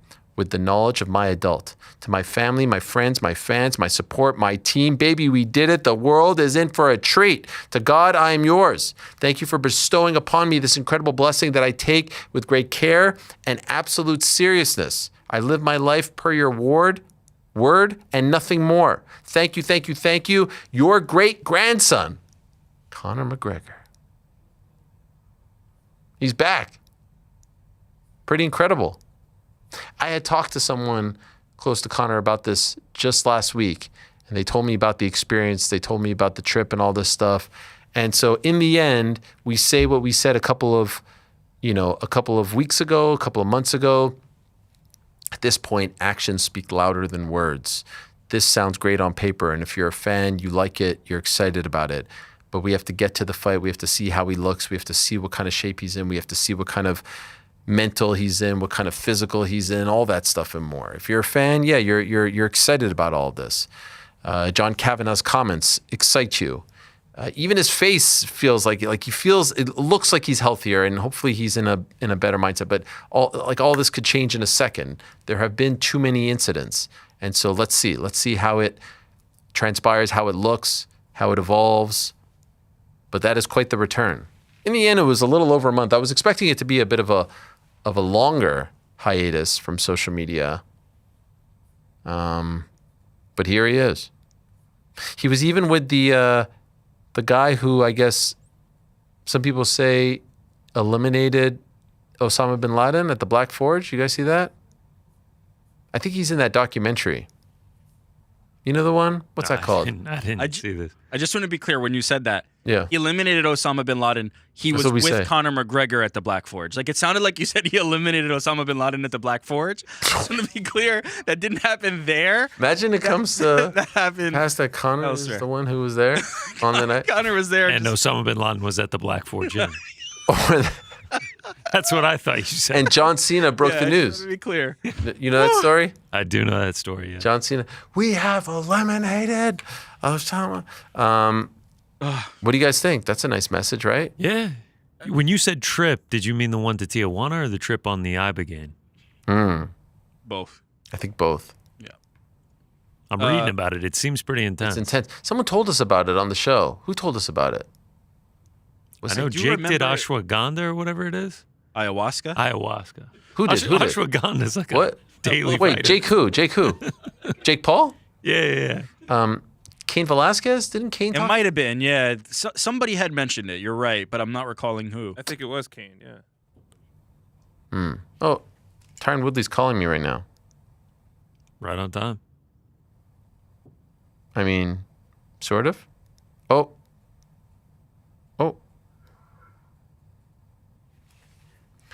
Arman just texted me that his phone died. Just got back to the charger. What do we do?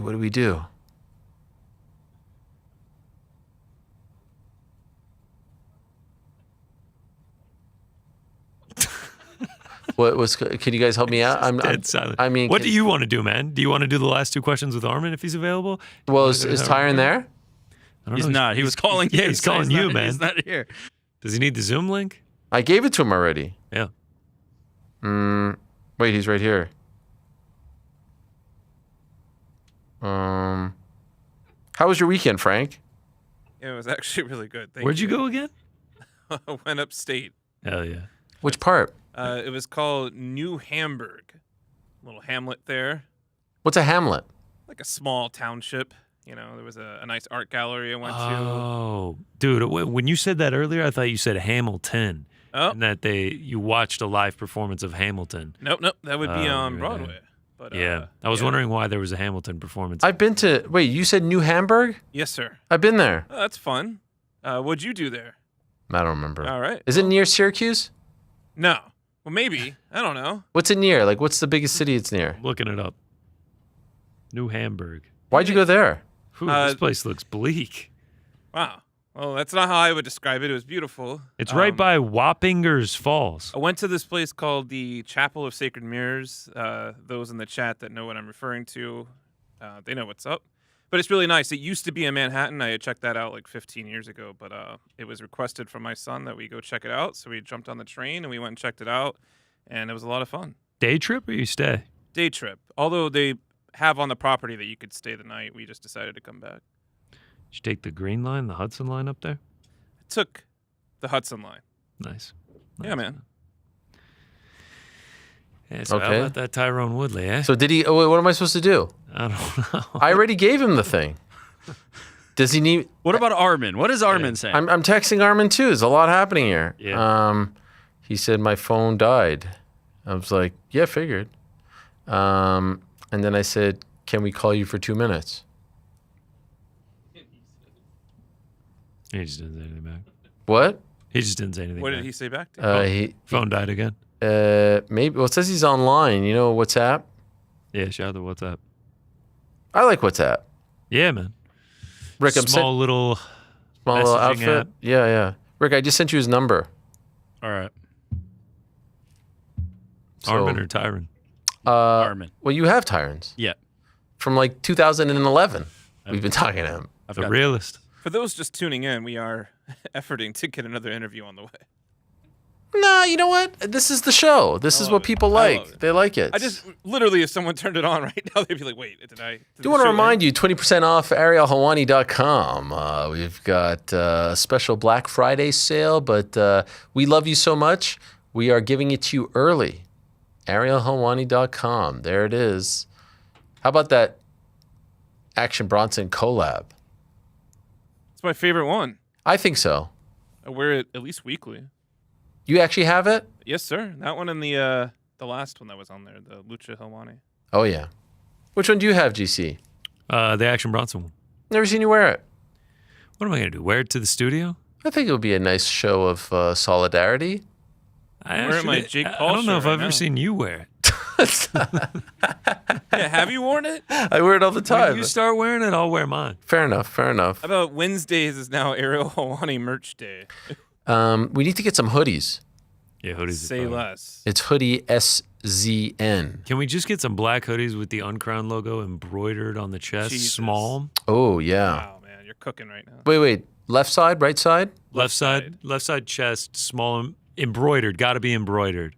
Crown just right there. That's Just the crown, not the word spelled out. I don't need the How word. about a sleeve that says uncrowned? No. No, that's I awful. could- So just the logo right here, and that's it. Nothing else. That's all I need. What Or about if the back? Or if we want to get, kind of, hipster with it, the Uncrowned logo and then films underneath. It's the documentary sector. Oh, yo, that's sick right there. That's actually sick. That's for like the people. It's like IYK. Exactly. Yes. Exactly. Wait. Okay. I like that. Now, hoodie or like crew neck like this one? Hoodie. Hoodie all the way. Yeah. Yeah. Black? Yeah. With the yellow? Yep. Should the back say no kings? I don't know. That might get confused around. What do you around think? New York City? Frank, what do you think? It's just blank on the back. Yeah, All right. I like it. And to be clear, when you guys say Simple. hoodie, you're talking pullover, kangaroo pocket, not a zip up, right? What's a For kangaroo sure. pocket? Like Oh, the middle. Yeah, I never pocket heard in the anyone say that before. I just heard a pocket. Yeah, front pocket. Yeah, I like this. You think Arman's eating McDonald's right now? No, I think he knocked out the Mickey D's yesterday on the plane. So he's cooking something else There's up. plenty of camel left, though. Oh yeah. I saw a video of him and Nina Drama, and they were eating some sort of like Dubai-shaped cake. Dubai shake cake, It was like the big building in Dubai. Oh, I thought Burj like Khalifa. Do you think it was? By the way, shout out to you for knowing that name. Yeah, shout out. Is it? Do you think it's that shape and Dubai chocolate? It actually looked like regular chocolate. but- Tie it all together. I remember Dubai chocolate was really That was a thing. It was a thing. For I a actually moment. introduced you guys to it. Yeah. And now any store you go into, they got 15 different kinds. Yeah, and I think they're all fugazi. Yeah, it used to be really special. Yeah. Rick's back. Rick, what do you got to say for us? About what exactly? I don't know about anything. Any update on the Yeah, we're efforting. We're right. trying to figure things out. circle back? By the way, your favorite fighter, Waldo Cortez Acosta? Yes, salsa boy. Yo, what the hell? This guy took this fight. You're firmly on the bandwagon now. On Boys in the Back last week, I said I respect him flying over to Qatar on short notice like this. If he gets it done, I will give in and become a part of Salsa Boy Nation. So you're in? Yeah. Against my will, I am in. I mean, what's there not to like at this point? It's unbelievable. Now he's getting knockouts, too. Now he's getting knockouts. He tweeted me. He said he wanted in. He said he wants to get the call up to the big leagues. Didn't happen in his Major League Baseball career, but he wants it to happen in his MMA career. Do we have the visual evidence? There is visual evidence, I promise. And there it is. I wrote, Dominicano, Salsa Boy is inevitable. Waldo is undeniable. Waiting for you, invited to come to the show. Myself and my coach want to come. When you gonna invited us? Need to come before I fight December 13th. Does this mean he has the fight? Trying to do one more before the end of the year. Well, I can't tell you. On Wednesday's program, Salsa Boy will be there. Debut. Let's go. It's big. Are you gonna confront him? Are you gonna confront him? There's nothing to confront. There's only support. Yeah, that's perfect. Stay right there. Is he talking to a Salsa Boy? Yeah, he's talking. Okay. Talking to Woodley. Shout out to him. Well, this fight was announced on Friday. Tyron Woodley versus Anderson Silva. It kind of came out of nowhere. We thought it was going to be Anderson Silva against the one and only Chris Weidman, the trilogy. First time in a boxing match. We had them both on just a couple of weeks ago. Unfortunately, Weidman hurt. And so in enters Tyron Woodley, who is kind enough to join us to talk about this fight that is happening in less than a month. There he is. T. Wood. What's up, man? How you doing, Ariel? How are you doing? Man, I'm doing good. I can't complain. I'm in London freezing my balls off. But, all in all, I'm doing well. What are you doing there? I'm filming the movie Roadhouse 2. Okay. And when does that end filming? I'm gonna end a little bit earlier just because of the fight announcement, but in general, like the good thing about this fight when it came about, I had started training anyway, and I was training because I had a little extra stomach on me that I wasn't used to having, so I was trying to get fit for the movie, and then it's Chandler here, Michael Venom Page, Wonder Boy, so these are people that I've either fought or never gonna fight. So as a martial artist, I was just excited to get a chance and opportunity to train with these guys. They've been working old Wonder Boy to his bones in the ground, so I haven't had a chance to work out with him yet. But me and MVP got a lot of good work in. By the way, without giving away too much, how does the Connor character play into the sequel? I can't really say. Okay. I would love to tell you, but I can't say. But I can say Michael Chandler is in the movie. Dustin Poirier is in the movie. Okay. Oh, okay. Interesting. So we just had Nakisa on about 45 minutes ago, and he did tweet a picture of you guys meeting in London. He was there to announce the fight. So tell us how this came across your radar, because you're there. You're probably not thinking about fighting in the midst of all of this, and now here's this big opportunity. So how does it get presented to you, and what do you think? Very similar to the second Jake Paul fight. I was in Atlanta, Georgia, filming Cobra Kai at that time, and Nakisa lived in Atlanta as well. And he hit me up and said, "Hey, how you doing?" I said, "I already know what's going on." I said, "Tommy ain't gonna come to the fight, is he?" He said, "You free for lunch tomorrow?" I said, "Cool, yeah." And basically, he presented the opportunity. And like in that situation, I was kind of training, like my coach GT, who's sitting right over there now. I had brought GT to St. Louis, and I told him I didn't feel like that fight was going to happen. So we started over from scratch because it's a lot of things that I needed to learn, basics that I didn't have. So we started from scratch and working on those deals. And then if a fight presented itself, we'd be in position to take that fight. So this is the identical, exact same thing. I'm on the film, and he's in the same city. And he texted me 2 days. He texted me on Monday. Said, "Man, I see this Instagram. You saying the comeback season. You training. What are you training for?" I said, "I'm training for the unsigned fight." He said, "Oh, cool." 2 days later, he texted me and said, "Are you in London?" I said, "What's going on, Nakisa?" He said, "Meet me at this lounge." I said, "I bet." So he talked to me about the fight, told me who he offered the fight to, and just said, "This is an opportunity for you to take a fight. It's going to be on this date, da-da-da." And I'm like, this is a fight it's like the fight you needed to have that you didn't know you needed to have. I never even thought about fighting Anderson in my life. We grew up watching him as a GOAT, you know what I mean? And he was a weight class above me, but I wasn't even in the UFC during the time when he was the champion. So it never even crossed my radar. So when he presented that fight, it was more of a legacy fight for me, like to put that skeleton in my closet that I beat Anderson Silva. It's something personal for me. So that's why I was excited. I'm thankful that I was already kind of training so that I would be able to take a fight, which would be short notice to everybody else. I was kind of already gearing up for something that wasn't signed. It's a wild thing just looking at you two there. Like, you know, one of I those know, fights, man. I liked it. I like it, but it is crazy, right? It is crazy, especially on such short notice. Your last fight, by the time this fight happens, will be almost exactly 4 years to the date. December 18th, 2021. Yeah. This is December 19th. And so were you at peace with never fighting again? Or was this inevitable? Were you going to fight again? I felt like I was going to box again. Like I took 1 year off completely because when I fought Jake, you know what I mean? I had just came out of the UFC. I had fought Luke earlier that year. I fought Jake twice at the end of the year. And from the age of 10 all the way to 40, I never had a break. I was an athlete straight through for 30 years with no break, no off season, never had one. I was an athlete all the way through. So I took a break for a year for myself, right? Then that following year, I had a setup to fight KSI, a setup to fight Floyd Mayweather, a setup to fight Manny Pacquiao. Those 3 fights didn't happen. Then I signed to the GFL. That's still in the works, and that's still something that's delayed at the moment. So I was ready to fight, but I'm like, God, is this you telling me that it's time to walk away from it? And I never really felt like I got clarity or heard if that was a situation. Then I was telling myself that, hey, you know what? Maybe I should just put down mixed martial arts and give that part of my life a proper ending.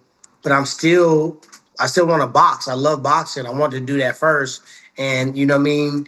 It's easier to train the boxing component because it's only one martial art and it's easier on your body. Like everything goes into complementing each other. Jiu-jitsu and strength and conditioning sometimes don't agree with the sprinting and the wrestling and the sparring. Sometimes they're counterintuitive where you actually are so sore from this that it affects you to be able to do well in the next martial arts. Boxing, everything is kind of it's combined to all go together. So I've been thinking about that all year, and I didn't expect to fight until next year. But I'm like, let me take a boxing fight, one that's big, one that makes me excited. And when this opportunity came, this fight is big. It makes me excited. It's a legacy fight. You know what I mean? And I'm already training. This is a legend, dude. Let's get it cracking. I saw Darren Till say that the two of you turned down fights against him. What's he talking about? Darren Till, a damn lie. I already beat you like a drum. Why would I turn down a fight against you? You didn't land one punch on me. Okay, so you didn't even swing a gust of air by my face. He's just trying to involve himself in the moment. Clout is a very powerful drug, and we all are using it. We all are selling it. And some people get high off their own supply. He's clearly consuming the clout. You know what I mean? I just gave him some credit the other day. I say he's looking really good in boxing. Even if the opponents aren't like, you know what I mean, top tier boxing, but I thought he looked real slick and real crispy in his last couple of boxing fights. So I still gonna give him props, but I accepted the fight against Darren Till. I accepted that fight before it was even offered to Luke Rockhold a longer time ago. And, you know, I always keep receipts if anybody want to try to act like it's a lie, but I accepted the fight against him the first time it was offered. For whatever reason, that thing didn't come forth. But I accepted the fight, and that's for him. I already did what I needed to do against him. I had my best performance of my life against him. I don't have to go back in and do nothing to prove anything in that fight. So that was more of a giving him a chance to maybe try to get his get back. But no, yeah, I accepted that fight. So and I can't see Anderson saying no to any fight. Anderson said yes to me quickly. How are you balancing? I said yes quick. He said yes quick. This all happened in 48 hours. Crazy. How are you balancing filming and training at the same time?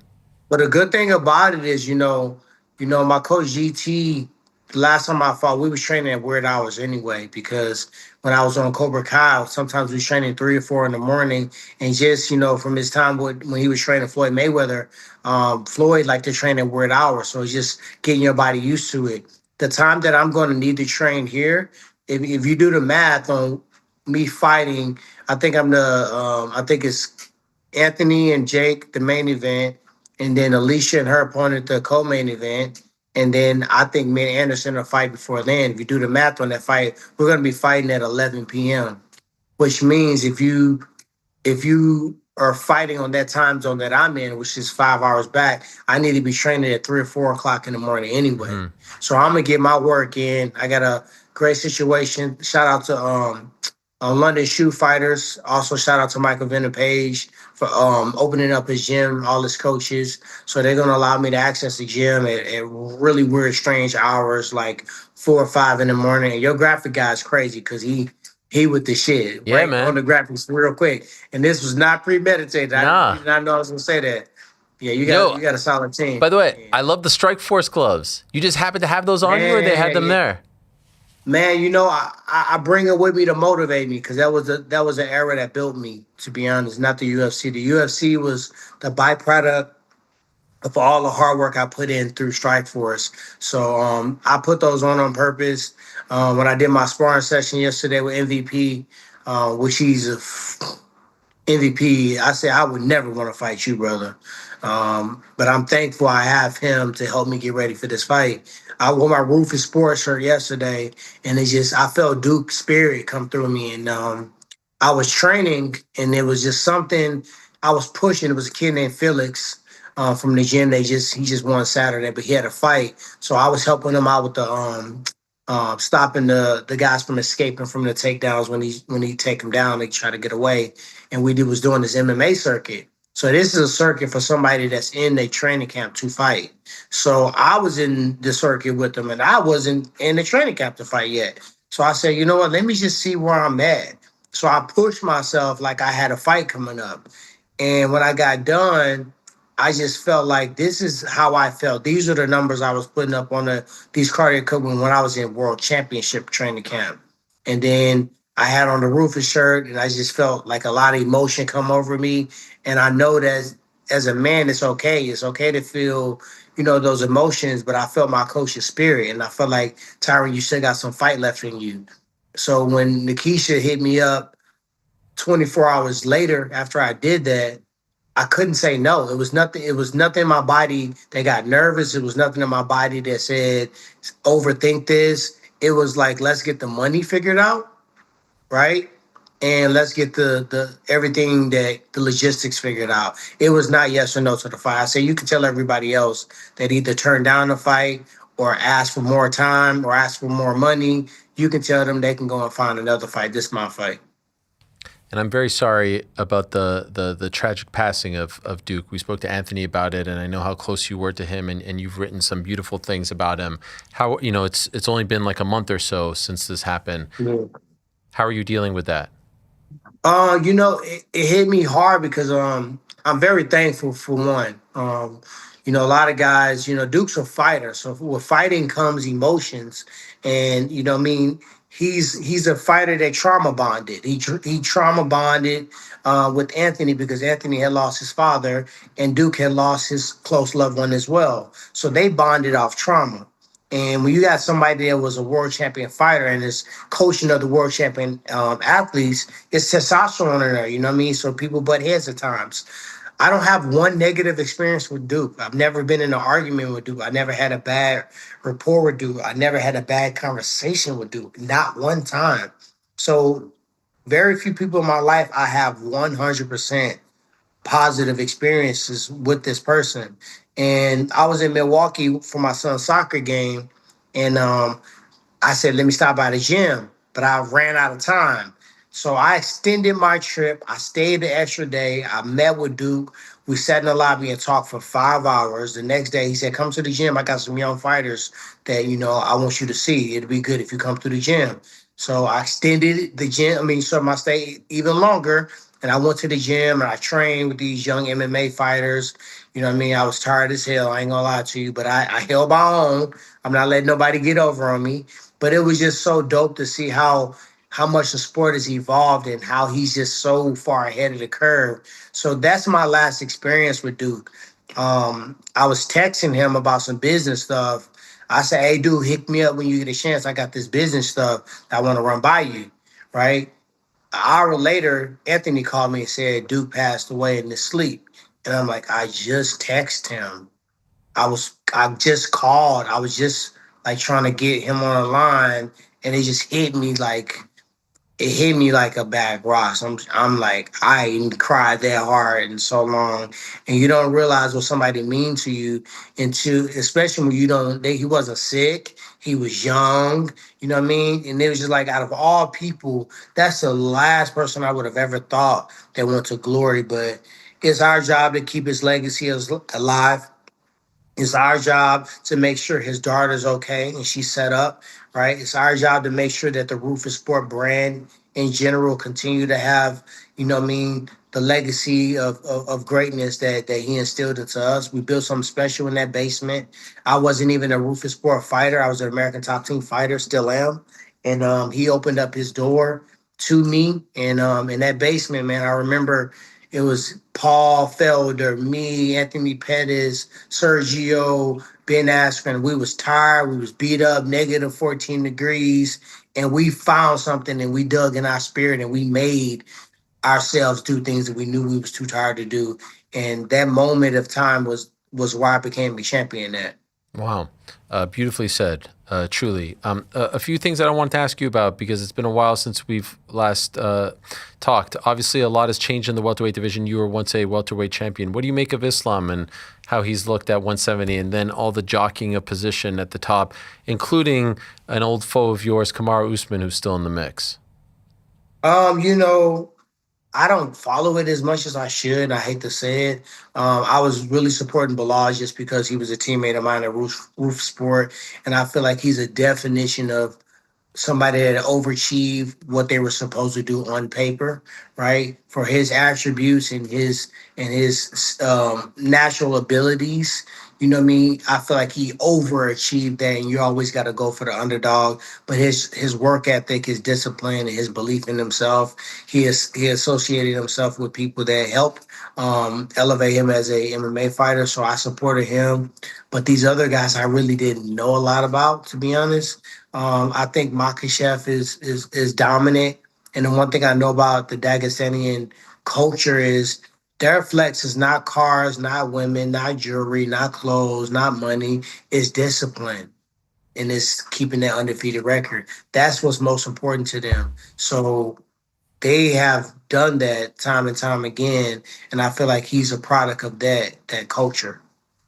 GFL was something you were a part of when we last spoke. Mm-hmm. Clearly not anymore. What happened there? What went wrong? Yeah, I wouldn't say clearly not anymore. You know what I mean? I still talk to Darren. It's just I feel like the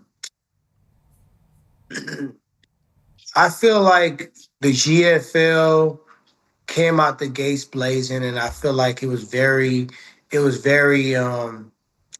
smart in my mind to get a roster that was crazy first, and then use that roster to go and pitch this to investors and pitch this to people to get behind it. I think that was genius. If it was me, if I was a billionaire person and I was sitting back looking to buy a league, I'm going to look at this league as people that's already proven products with already strong brands. And I feel like that's a smarter thing than trying to build something from the ground. Name recognition means something. It's good to have talent. But branding is also about if people know you. And that's it's entertainment first and then the sport after that. So with that said, I feel like it was just that first event. I feel like it was a few more wrinkles in that first event. And then the people that were associated with it and the people that were thinking about it on the sidelines or watching to see what happened to get involved with it, right? it's a difficult thing when you're trying to get into a new league, right? And I feel like some people that were thinking about joining or investing in or buying a team, I feel like that first event not taking place on schedule kind of gave them a little bit of anxiety. So I don't think it's over with from what I've heard. It's not, but at the end of the day, I think everything is in God's timing. Well, what do you make of this Jake Paul Anthony Joshua fight? Do you think Jake has lost his mind? You know him probably as well as anyone. I mean, Jake has been lost his mind. Like, what's new? Like, he lost his mind when he fought me. He lost his mind when he fought Anderson, when he fought Nate. He lost his mind when he wanted to fight professionally and switched over from amateur. It's really kind of been a theme. And I feel like the only person that hurt him ever was me. The only person that he lost to was somebody that actually boxed him, that actually took him serious, used the jab, moved around. And I feel like we've seen fights where Anthony didn't do that, and we've seen fights where he did. Depending on which version Anthony Joshua comes out, depends on if Jake has what we would call a chance. When you fighting, if you got knockout power, you got belief in yourself, you got some speed, agility to move around, you always have a chance. You know what I mean? We've seen crazier things happen. Francis Ngannou is a terrible comparison to this happened to Francis. He's not even built the same as Jake. I would say Jake's a little bit faster than him. He has more power, but he's slower in distributing that power. And I feel like Anthony probably took him a little bit more serious just because he's actually a bigger heavyweight with power. And I feel like he did everything to make sure Francis didn't even get a chance to use it. So I don't have to make a prediction because I'm fighting. I'm not commentating. But, I love when people doubt me. So I'm never gonna doubt somebody if they believe in themselves. Do you think he has a chance, Jake? I mean, people think I'm crazy, but they yelled at me when I said I thought the fight with him and Anderson was even. Remember I said that? Mm-hmm. And everybody went crazy on me for saying I thought the fight was even. I don't think this fight is even. I do think that Anthony Joshua is a better boxer. I think he has more power, but I don't think there's no chance Jake can win. Dang. Because, everyone's saying like 1 or 2 rounds. I mean, I would say 1 or 2 rounds is what he would have to do to convince me that he's going to knock him out. I feel like if he can find a way to get past 1 or 2 rounds. And who's the he you're talking about here? Because I was talking about AJ. I feel like if Anthony don't stop him in the first 2 rounds, I feel like he gonna give Jake confidence, and I think it's gonna be a decision. But I feel like, I'm gonna be real. Like, he a great boxer. He got good power. He was always like the little point guard that was a heavyweight, and I don't know why Jake wanted that fight. I don't know what was going through his head, but he always got something up his sleeve. So I don't know. I'm not finna say, hey, let me fight fucking Anthony Joshua. I ain't the one that signed up for it. And I don't know what's in Jake's mind. But I do know that, like, I did some things that people just said, oh, never do. Oh, my God, I can't believe you're doing that. Like even the other day, I was at, I was at this, the director of this movie birthday just passed, and he invited us to his house to like celebrate his birthday. And somebody came up to me, oh, I heard you fighting Anderson Silva. It's such short notice. I said, don't do that, dude, because you're not fighting. So why you nervous? You don't have to get in there. You don't know what shape I'm in. You don't know my game plan. You don't know my mentality. And I said, what you don't know is, as a fighter, that's the last thing you want to do to us. Is if we don't have fear, don't try to come and inject fear into our mental, because we are the one that's fighting, you not. I'm not teaching you how to watch. I'm not coming to the post office and telling you how to sort mail. I'm not coming to your restaurant like, oh, what if the person got an allergy to lobster and you put it in the fucking ravioli and they die and they come and sue? I'm not doing that, right? I'm letting you do you. That's your job. This is my job. Is there a chance this is your final fight? No, I don't think so. I am getting closer though. Shit, I ain't going to 50, Anderson. Shit, I ain't doing that. But I don't think this is my last fight. I think I think definitely I'll box a couple more times next year. I am contemplating on the MMA thing though, because the GFL was exciting because we was making a lot of money. So I was like, it wasn't even about the money. It was a principle that people saw us being valuable enough to pay us that amount. So that type of love made it fun. And I felt like there was so many guys with great names and big matchups that we either saw and we want to see again that we didn't see. I was excited about that. I don't know. The MMA thing is the boxing thing. I'm definitely going to do more of. The MMA thing is what I'm still praying and asking God about. It got to be something special for me to fight. What about RAF? Michael Chandler's fighting for them this weekend. You know, Real American Freestyle Wrestling. Yeah, he texting me right now. He ain't text me about they text me about something else, but they asked me to do that. Izzy Style asked me to do that. I'm like, man, shit. When I stopped wrestling, I stopped wrestling. Okay. I use wrestling in MMA, but I ain't really with it. I'll come and check it out. I support it. I support wrestling for sure. That made me who I am. But I mean, once again, if you offer me me versus Johnny Hendricks, that'd be something old school. Yeah, motherfucker, I owe you from the Big 12 championship. I think I forgot about that. I would do it if it's something like that. All right, for now, though, December 19th on Netflix. What a turn of events this is. This is crazy. Tyron Woodley, former UFC welterweight champion, against the former UFC middleweight champion, Anderson Silva. Never thought we'd see this. It's at 195. You like that? I like that, yeah. I'm close to that now. I weigh like 200. Okay. I'm just, a lot of people don't know I was 205 shredded, cutting to 170, so I was killing myself to make that weight. I like when I fought Jake, I didn't have to cut much weight. I felt good. Anderson's a little heavier. I wanted him to come down and cut a little bit because, you're taller, you got longer reach, there's some other attributes I'm not going to give him publicly, but it's some things that I need to just make sure, we balance out the playing field. Well, I'm looking forward to it. Looking forward to seeing you out there. This is great. Are you going to stay in London the entire time? Yeah, I feel like it's cold here. It ain't no distractions. It is women here, but I'm not. My coach are already looking at me over there. I'm cut off from that.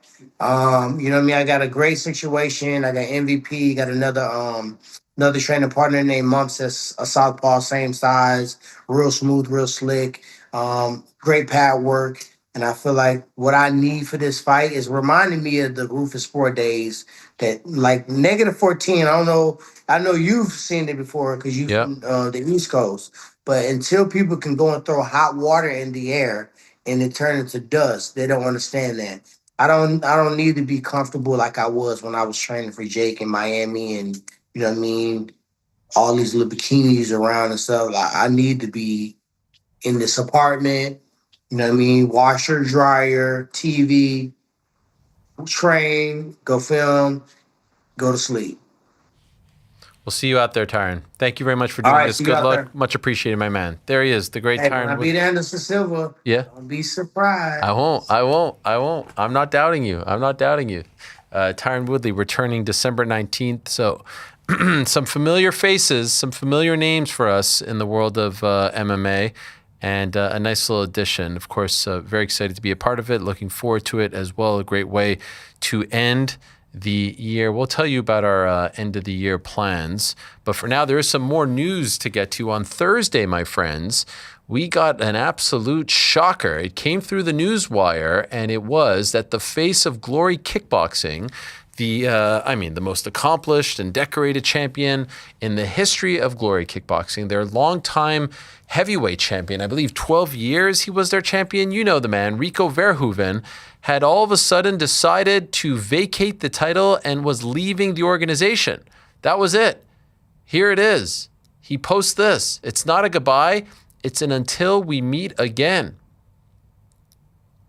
And so he posted on social media that he joined Glory in 2012 and he gave it all he could. So that's 13 years, but it was time to leave. Glory also posting on social media a big thank you to Rico Verhoeven, an update. It's interesting what they're doing. They're doing these tournaments and stuff. It's a little PFL-y, if I do say so myself. But there you have it. And so I did a little digging, and I found out that Rico is actively speaking to multiple promoters / promotions, and that the UFC is one of them. And this is something that we've talked about for a while. How would Rico do in MMA? He's dabbled in the past, but many, many, many years ago. And it was just it wasn't even a cup of coffee. It was an espresso shot.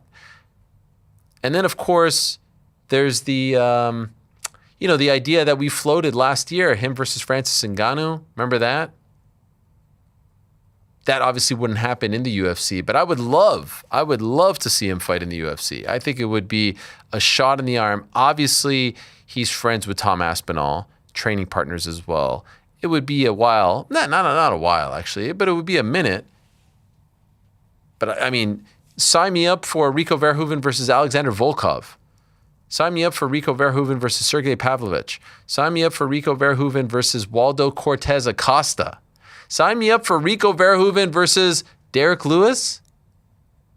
Who doesn't love this? Rick, I know you love this as a longtime KB guy, kickboxing guy.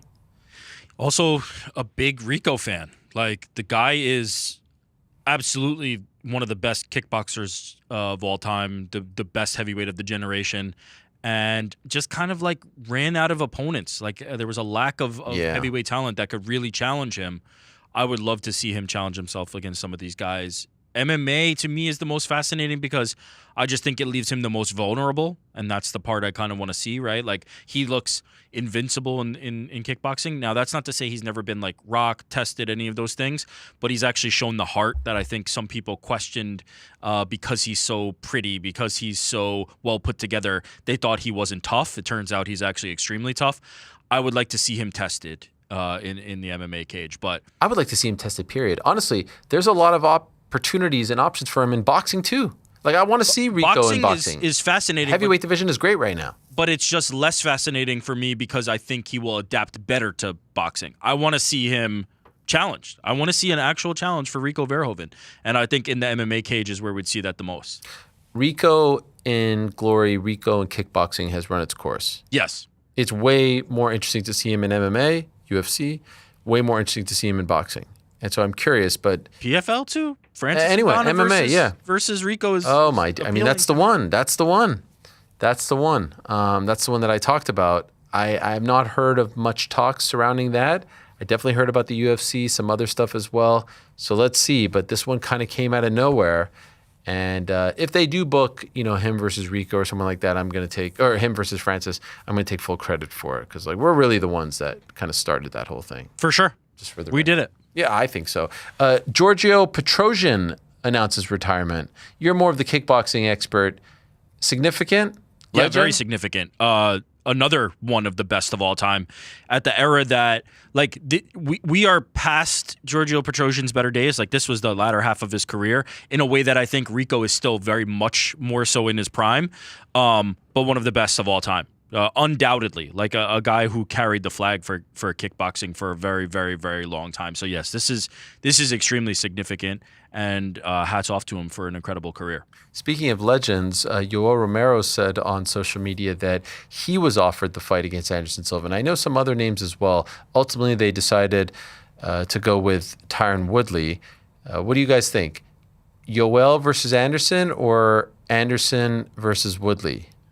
Like, which would we rather see? Yeah. I mean, we haven't seen Tyron Woodley fight in 4 years, as you just said to him. And Yoel Romero's been active, with DBX and everything like that, bare knuckle, and he's been getting knockouts.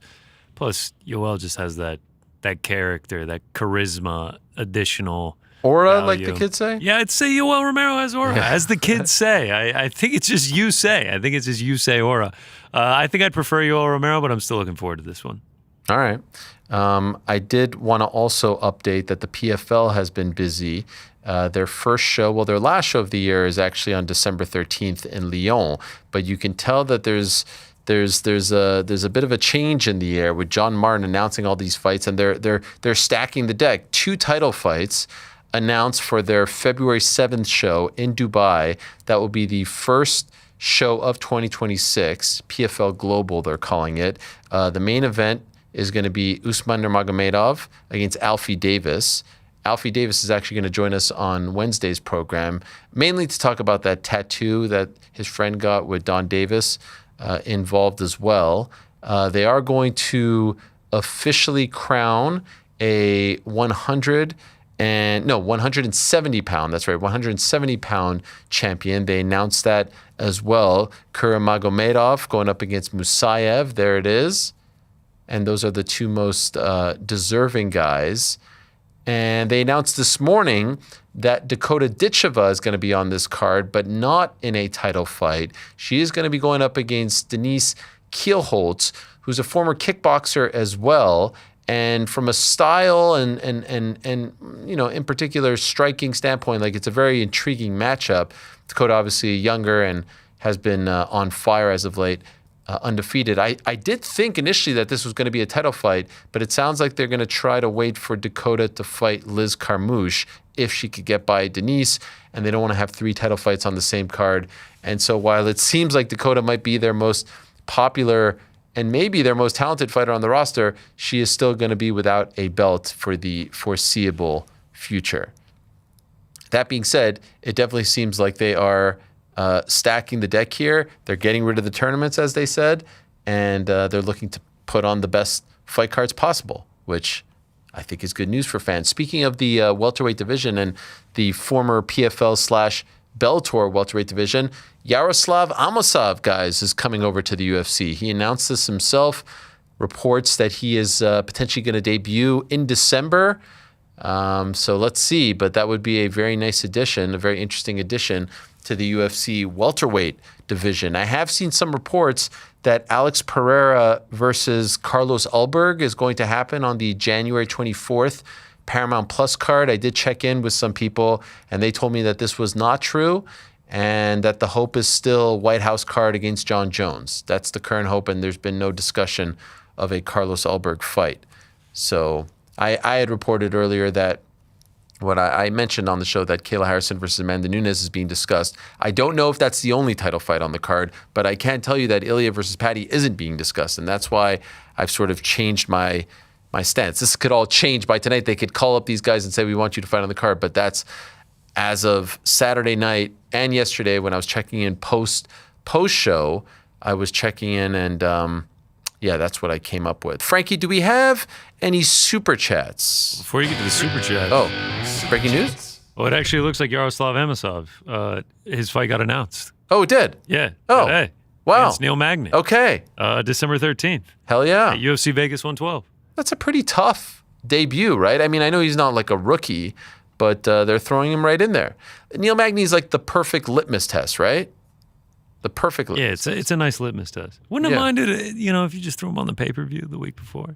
Yeah. But I guess you got to get that final hazing treatment. Welcome to the UFC. You got to fight at the Apex. Here is the final UFC on ESPN card for you. Enjoy it. Like, it feels like the most lame duck card of all time, right? Play us out, Yaroslav. Yeah. So the final ESPN fight is going to be Brandon Royval against Manel Kape, right? Sick. Hell yeah.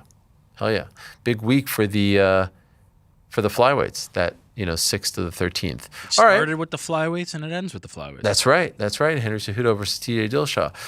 Okay, Frankie, what do we got? Your thoughts, guys, on Eddie Hearn's last 2 years backing Haney. All of a sudden now, Eddie doesn't promote Haney. He is boring fights, ?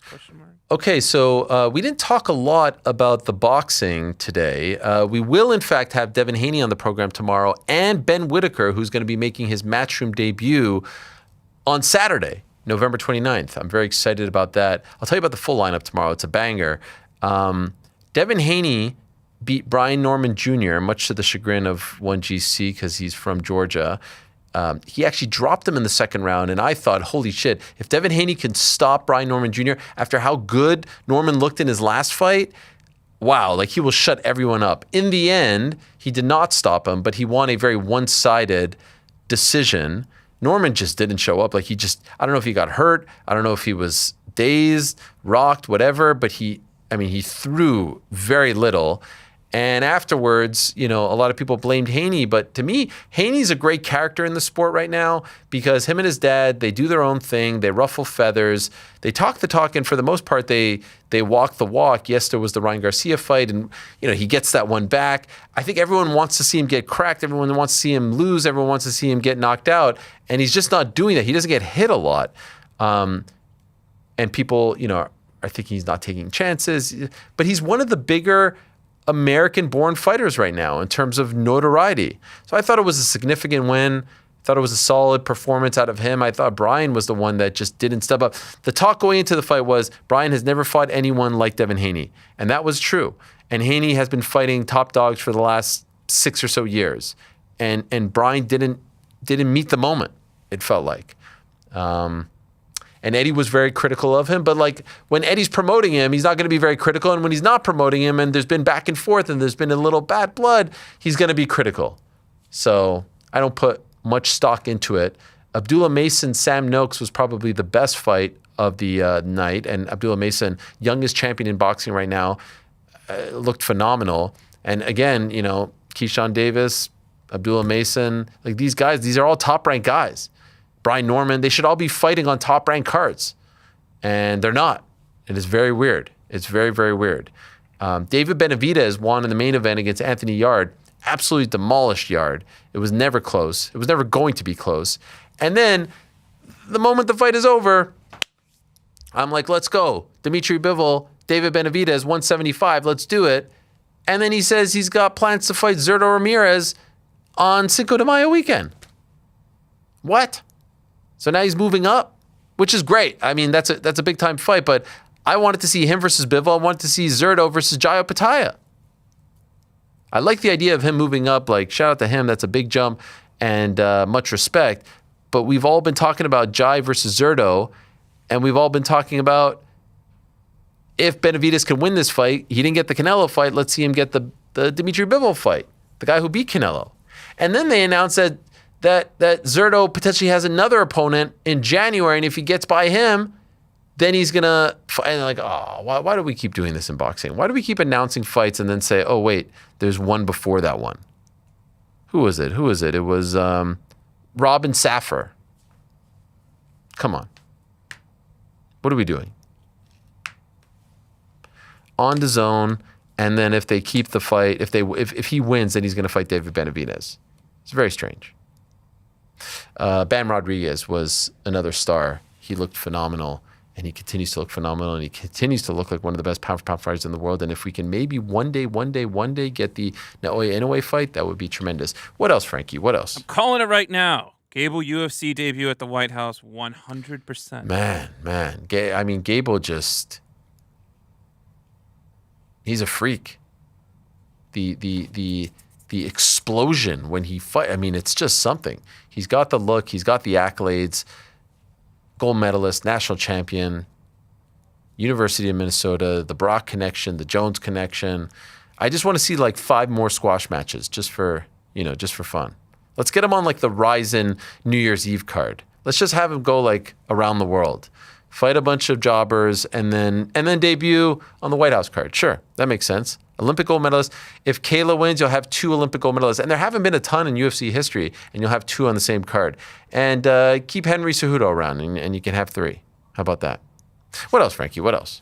Usman versus Shavkat, Islam versus Gary, Prochas versus Morales. Usman Shavkat. Yeah. There's a little connection there with the training. Wait, what is that? Sorry, I'm died. Islam Gary, dig it. Prochas Morales. Yeah, all right, sure. No problem. I fucks. What else? Islam has more lightweight title defenses in his belt than Khabib did in his 2-year division championship. At this point, has he surpassed Khabib in the all-time fighters list? Yes, I think so. I think he did it after... Can we talk about Frank just butchering that? That was fine. It's a little bit weird. Islam has more lightweight title defenses in his belt than Khabib, and is a 2-division champion. Yeah, I get it. I got it. I got you, Smoke, Frankie. It was all good. Frankie talking about 2-year run and submission. I don't know what that was, the 2-year stuff. That confused me. But I'm kind of, if I'm being honest, when they put it up, I'm reading it. I'm not really listening. You're not even listening to Frank. Yeah. Probably for the. But I think most people would agree with that. I think only the biggest Khabib stans would disagree. By the way, speaking of which, what's this? He's like, what's this like?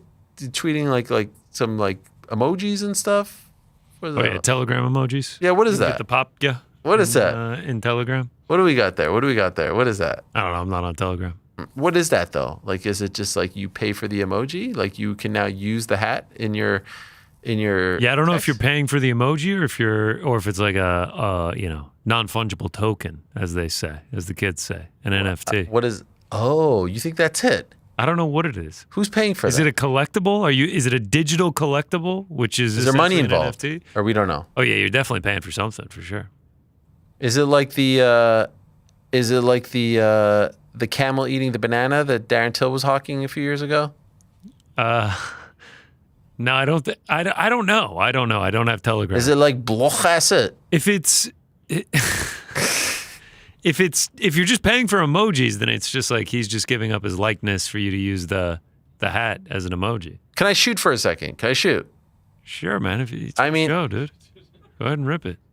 I saw someone commenting on this. You know, there's a new thing now that if someone has you blocked, you can still look at their page. Do you know about this? Nobody blocks me, so I'm not aware. Yep. Anyway, Khabib or someone who runs his account has had me blocked for a while, but I was like, oh wow, I could look at his page. And I was a little bit surprised that like almost every tweet was some sort of commercial. Yeah. I mean, it's akin to Tony Khan. Every tweet is him thanking someone. Is it? Yeah, it's just like a brand. I think it's a little bit different. No, I'm just saying, some guys, they get off social media so much and they just, It's just a lot of commercials. It's a lot of like tech stuff. Tony Khan. I mean, Corey Sandhagen's Twitter is mostly like DraftKings. Okay. It's a Telegram digital collectible gift. Digital. That explains it. Don't love that. Don't love the collectible. Say no we more. don't need the digital collectible. Telegram digital collectible gift. Yeah. We all know exactly what that is. I thought it was just like you got to use the. Listen, GDP. I was just surprised that it felt like 90% or not, was like a bunch of different stuff. And it wasn't like, Pizza Hut. It was like this type of stuff. G42 AI. Yeah, what's that? What's that one? It's the leading AI and cloud computing company based in Abu Dhabi. They're committed to invent a better every day through the power of people and tech. No, it sounds interesting. No, he tweeted at Pavel Durov, founder and CEO of Telegram. That seemed like the seed for the next tweet. I always see you in the gym. I think it's time you come and train with the Brotherhood. Is that the seed for the Muslim Brotherhood that Dana was referring to? Gotta be. Oh gosh. Yeah, he's in a bunch of tokens, multibank.io. Give us a deep dive, GC. Tell us. The $MBG token. What's that one? I don't know, man. I'm not a crypto guy like that. Arena 2X, 6-a-side World Series. It's a lot, right? It's significant, is it not? I just don't think he really gives a shit about Twitter, and people offer him a bunch of money to tweet these things, so he tweets them. That's what my theory would be. Are you trying to say that maybe Dana White was right? That he did retire because he got all this money from these opportunities, the Telegram, what I'm saying, emojis and whatnot. July 12th, he's coming to New York. Okay. This time the arena is different. Join us for a powerful night of purpose or legacy. Wait, sorry. July 12th, 2026? July 12th, it was actually August 2nd, 2025. But what arena? What are you talking about? You said July 12th he's coming. So is that... No, I think he's just reading like in real time. It's like Abbott against a little bit. I think he's just going in real time. I just can't tell if the New York thing, if he was like actually there in person or if it was... I think he was in person. Yeah. You read this from back. This is 2025. Yeah. Got it. I'm scrolling through. You're going back. You're going. Yeah. Got it. Washed Invest. Mm-hmm. Keeping your money halal is easy with Washed Invest. Money halal? Keep the money halal, bro. Got it. Isn't that? And then the random retweet of like, who are the 10 goats in MMA?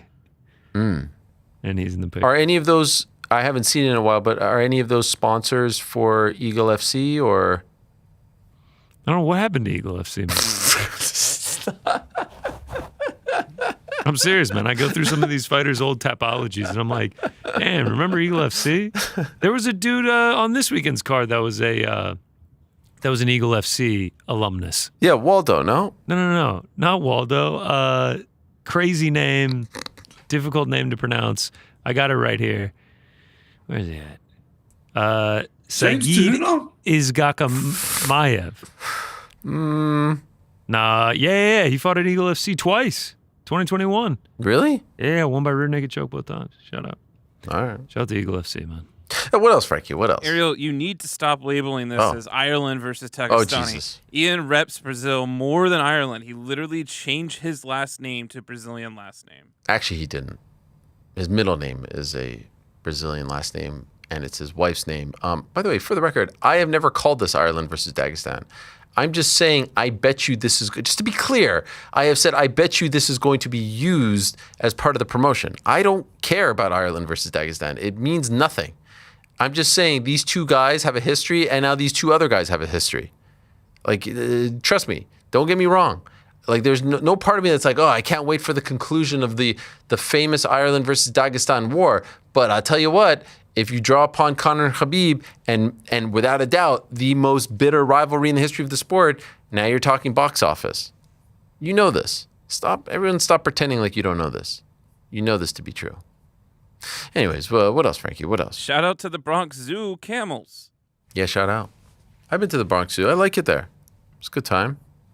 Is that, should we not say that?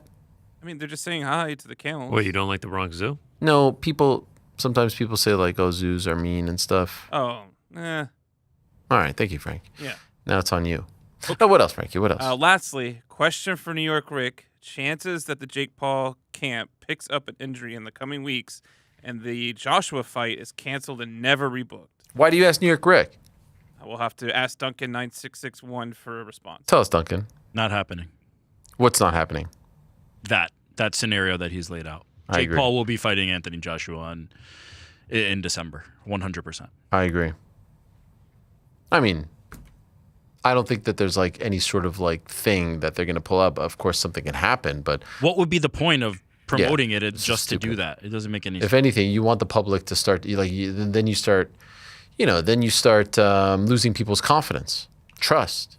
Can't do that. Well, you can also accomplish the same thing by doing what they've already done, which is like Terrence wanted to fight. Ryan Garcia wanted to fight. You could have just thrown Anthony Joshua's name into that list to get the clout from the Anthony Joshua thing. There's no reason to actually book it and then pull out. It makes no sense.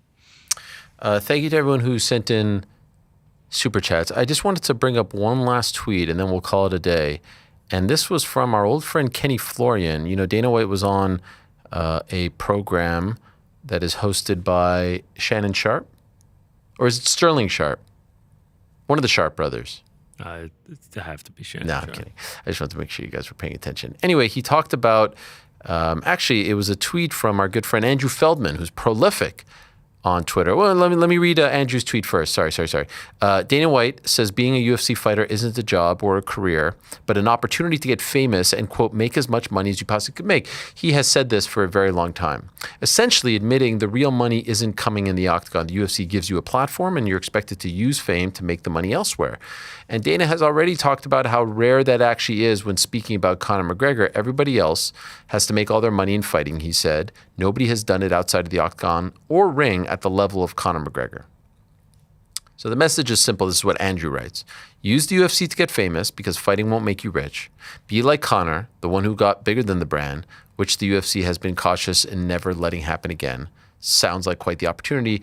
This is what Andrew wrote. Now, Kenny Florian's a former fighter who fought for the UFC, multiple title fights, was a tremendous commentator. I still think he is. He quote tweeted that, and I thought his take was very interesting. He wrote, "Interesting take, except the UFC brand is built on the backs of athletes who treat this like a career every single day. From the athlete's side, it looks a lot like a career. Full-time training, full-time risk, full-time sacrifice, full-time accountability, no PTO, no off-season, no safety net. You don't sacrifice holidays, health, relationships, sleep, and years of your life for a, quote, maybe you get famous, end quote. You do it because you're obsessed with excellence and you're willing to pay the price most people won't. Fame doesn't create fighters. Fighters create fame. And without fighters treating this like a career, there is no UFC. And I thought that point was incredibly astute. And Dana likes to talk about this opportunity, this window. It's not a career. It's a short shelf life. And I think that that's incredibly deflating for the fighters. This is their dream. This is their life. Everything hinges on this. And Conor McGregor doesn't get to that other stuff unless he is successful in that window. And so that window is the most important thing in the world. It's not just a moment in time. And so that's why when he's at the press conference and someone says, is Brady Morales a number one contender fight? He's like, sure. And by the way, whatever happened to that? Is anyone sticking to that? Is anyone even bringing that up now? And I say, like, he is saying that with the apathy of someone who's at the bar and is like, yeah, want one more? Yeah, sure, why not? Put it on the tab. This is their life. And everything that happens afterwards is contingent on how they do in this short window. If you're an all-timer, you're going to be great afterwards. If you're a so-so fighter, you're going to be okay. If you're a never was, you're going to have to find a new career. And so to just dismiss it as this thing like, hey, it's just a short, it's what you do with it. It's how you use this as your springboard, as your platform. No, these guys are worried about this, the fight, the winning streak, the opportunities, and they're being used as these little chess pieces. And that's why, like, the log jam right now at 55 and 70 is frustrating because, like, this is everything that these guys want. Everything. Shavkat Rakhmonov, this guy's had a hellacious year.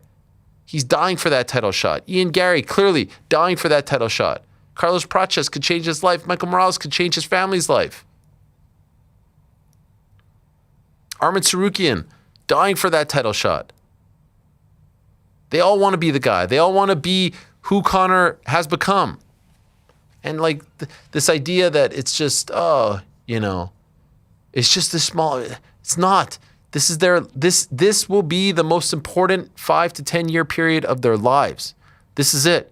Everything has been building to this moment. It all culminates here. This isn't the pit stop. This isn't the thing that gets them to the next step. Frustrating to listen to that. But I thought Kenny Florian put it together very nicely. And shout out to Ken Florian. He does a great job. Speaking to the Bitcoin as well. All right, tomorrow on the program. We have the aforementioned Shavkat Rakhmonov. Haven't heard from him in a while. It's an all-timer kind of day. Devin Haney will join us. Ben Whitaker will join us. Carlos Prates will join us. Money Moicano will join us. Some people take off Thanksgiving week, not us. Some people go on vacation this week, not us. Some people say that we're slipping, not us. Right, guys? Damn right. Yeah. Any word from Arman before we go? It's too late. Oh, wait a minute. Oh. No. No, fuck. You can't do that to me. That wasn't nice. No. Still nothing. Who did that? A lot of different people. I think you literally did that on Impulsive. Did I? Yeah. It's like that video of the two guys on the street when they're like, oh, yeah, that's the best. You know that one? Yeah. Classic. Anyway, it's time to go. Oh! No. I don't believe you. Please don't. Begging you. Frank, what are your Thanksgiving plans? Doesn't even matter. It doesn't matter what your Thanksgiving plans are. No, I'm kidding. What is it? I thought we're working on Thursday. No. You just made this whole speech about how we don't take days off. I mean, Monday through Wednesday, and then everyone gets to enjoy their time off. Should we talk about the making of the holiday party, the second annual Uncrowned holiday party, or should we not go there? Let's not go there. Yeah, let's go there. Multiple texts, multiple asks. Hey guys, what about this day? What about that day? Who's the one initiating? Who's the one asking? Multiple being two? No. But I've asked multiple times. Who's the one that responded in 12 seconds and gave his preferential date? 100%. Same here. It was actually you. Was it you and Frankie? That's right. And then Andy. The rest? Crickets. Multiple times. Hey, guys, we should go out. Let's get some soup dumplings. Let's have a grand time. It's at 12-3 on there, brother. Yeah. It has, by the way, just for full transparency, it has to be you, because if any of us decided to make a plan and try to get you to go, so busy. About it is nah, that's not true. I show up every time I've been invited. I've shown up. Oh, on Thursdays? Thursday, I don't know. Yeah, Thursdays. When me, Frank, and Connor were Thursdays. talking about a separate date. I have a no Thursday policy. Are you showing up to the separate Christmas party? I've already RSVP'd. Oh, yeah? I didn't know if the RSVP was concrete or not. Oh, wow. I didn't know if that was a maybe. Wow. Well, you thought it was just a token RSVP? I thought it was a maybe, you know? Thank you, Arman. Thank you, Machado Garry. Thank you, Tyron Woodley. Thank you, Nakisa Bidarian. Thanks to all of you. Thanks to all of them. Back tomorrow, same time. Peace out.